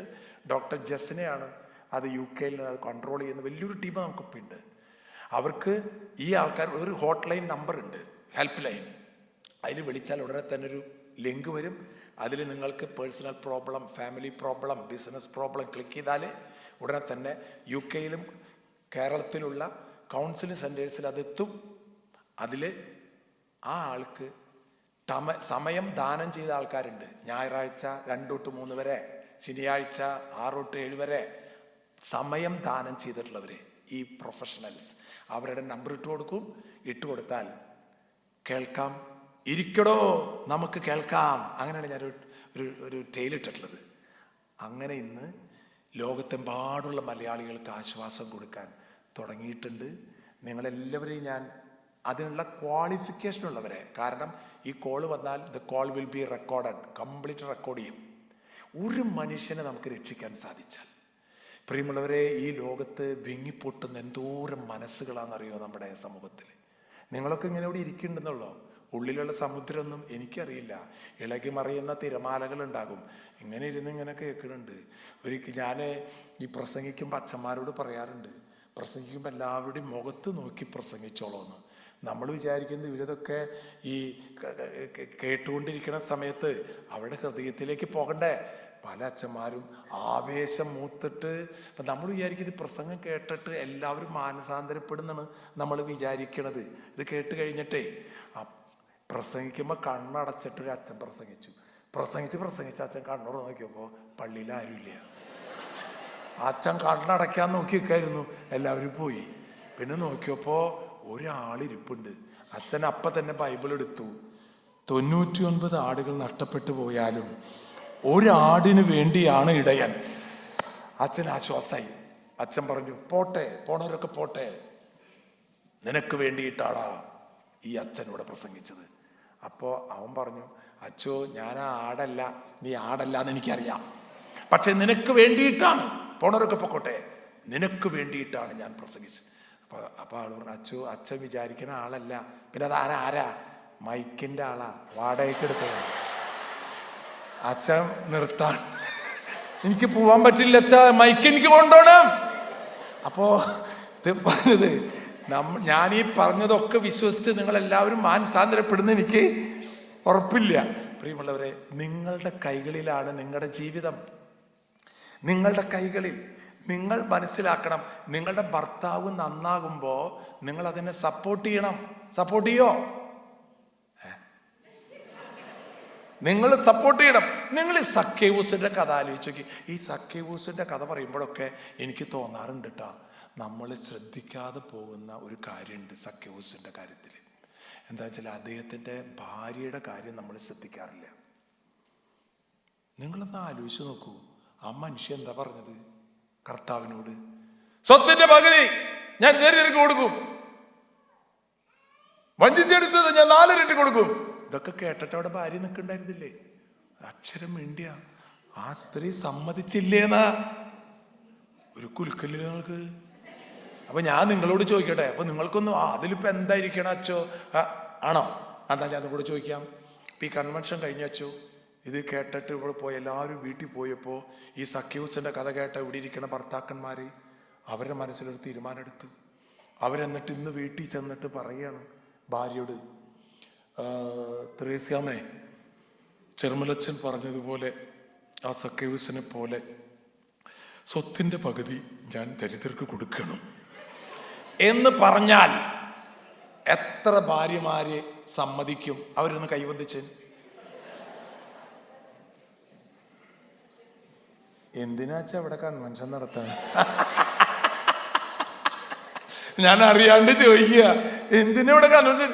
ഇതൊക്കെ പറഞ്ഞിട്ട് ഭർത്താവ് നന്നാവാൻ തീരുമാനിച്ചപ്പോ സപ്പോർട്ട് ചെയ്യണ ഭാര്യ ചോദിച്ചപ്പോ പിന്നെ ഒരാള് കൈവന്നിച്ച് അച്ഛന് 10-15 കൺവെൻഷൻ കൂടി നടത്തേണ്ടി വരും. ഞാൻ ഒരു പള്ളിയില് ഇങ്ങനെ ചോദിച്ചപ്പോ നിങ്ങളുടെ അവസ്ഥ പോലെ തന്നെ, പക്ഷെ ഒരു സ്ത്രീ കൈവന്തിച്ചു. അതാണ് പറഞ്ഞത്, അതിനുള്ളൊരു പരിശുദ്ധാത്മാവിന്റെ കൃപ കിട്ടണം. ഞാൻ ചേച്ചിയോട് ചോദിച്ചു, ചേച്ചിയെങ്കിലും കൈവന്തിച്ചാൽ എനിക്ക് സന്തോഷമുണ്ട് കേട്ടോ, ചേച്ചിക്ക് ആ മനസ്സുണ്ടായല്ലോ എന്ന്. അപ്പൊ ആ ചേച്ചി പറഞ്ഞു, എന്തുകൊണ്ട് മനസ്സ്? അല്ല ചേച്ചി കൈവന്തിച്ചില്ലേ? എനിക്ക് ഉറപ്പച്ചാ. എന്ത്? അങ്ങോരങ്ങനെ എന്നോട് ചോദിക്കില്ല.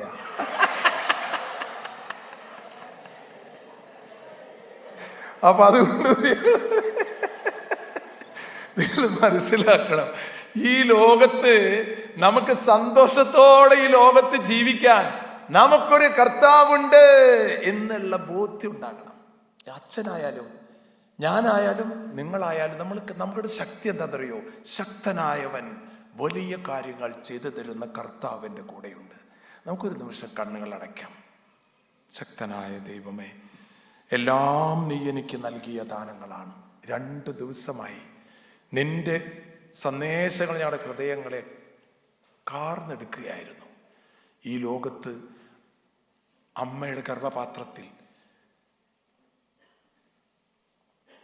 മൈക്രോസ്കോപ്പിൽ കൂടെ നോക്കിയാൽ പോലും കാണാൻ കഴിയാത്ത എൻ്റെ പിതാവിൻ്റെ ഒരു ബീജമായി വന്ന ഞാൻ എത്ര നാളുകൾ കഴിഞ്ഞപ്പോൾ ഇന്ന് ഈ ദേവാലയത്തിൽ ഒരു കസേരയിൽ ഇരിക്കുന്നുണ്ടെങ്കിൽ ആരെനിക്ക് കാഴ്ച നൽകി, ആരോഗ്യം നൽകി, ബുദ്ധി നൽകി, എന്നെ വളർത്തി വലുതാക്കി. എൻ്റെ ജീവിതത്തിൻ്റെ ഒരു പ്രായത്തിൽ എനിക്കൊരു ജീവിത പങ്കാളിയെ നൽകി. സ്വപ്നം പോലും കാണാതെ എനിക്ക് മക്കളെ നീ നൽകി. ആ മക്കൾ എന്നെ സ്നേഹിക്കുമ്പോ നീയാണ് എന്നെ സ്നേഹിക്കുന്നതെന്ന് തിരിച്ചറിയാൻ കഴിയാതെ പോയി കർത്താവേ. ഇതെല്ലാം തന്ന നിന്നെ ഇതിനേക്കാളൊക്കെ ഉപരിയായി ദൈവസന്നിധിയിൽ സമ്പന്നനാകാൻ ഇന്നും എനിക്ക് കഴിഞ്ഞിട്ടുണ്ടോ? മക്കളുടെ സ്നേഹത്തിൽ ഞാൻ പുളകം കൊള്ളുന്നു, ഭർത്താവിന്റെ സ്നേഹത്തിൽ, ഭാര്യയുടെ സ്നേഹത്തിൽ, നാട്ടുകാരുടെ സ്നേഹത്തിൽ. പക്ഷെ എൻ്റെ കർത്താവിൻ്റെ സ്നേഹത്തിൽ ഇതെല്ലാം തന്നവൻ എത്ര നല്ലവൻ.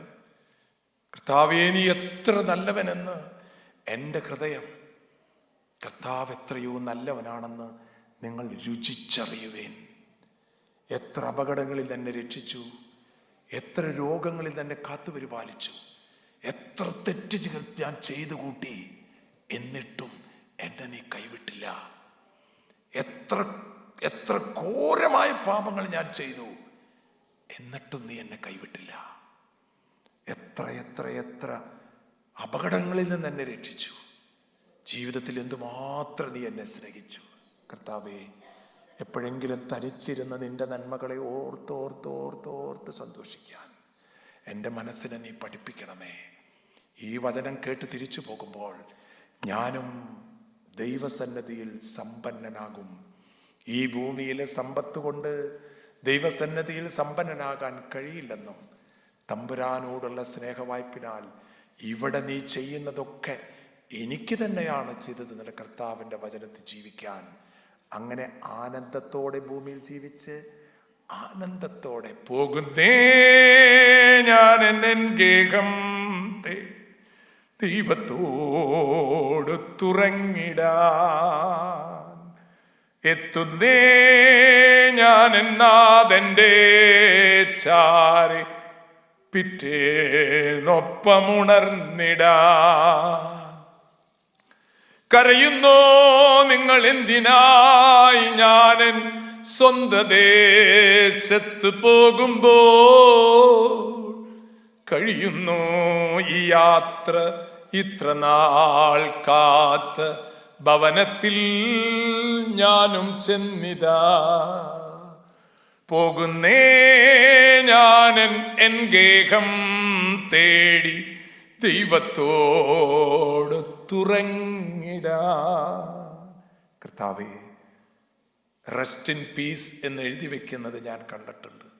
എൻ്റെ കർത്താവിൻ്റെ ശാന്തിയിൽ ഈ ഭൂമിയിലും മരണത്തിലും നിത്യ ജീവിതത്തിലായിരിക്കാൻ കൃപ ചെയ്യണമേ. ആമേൻ.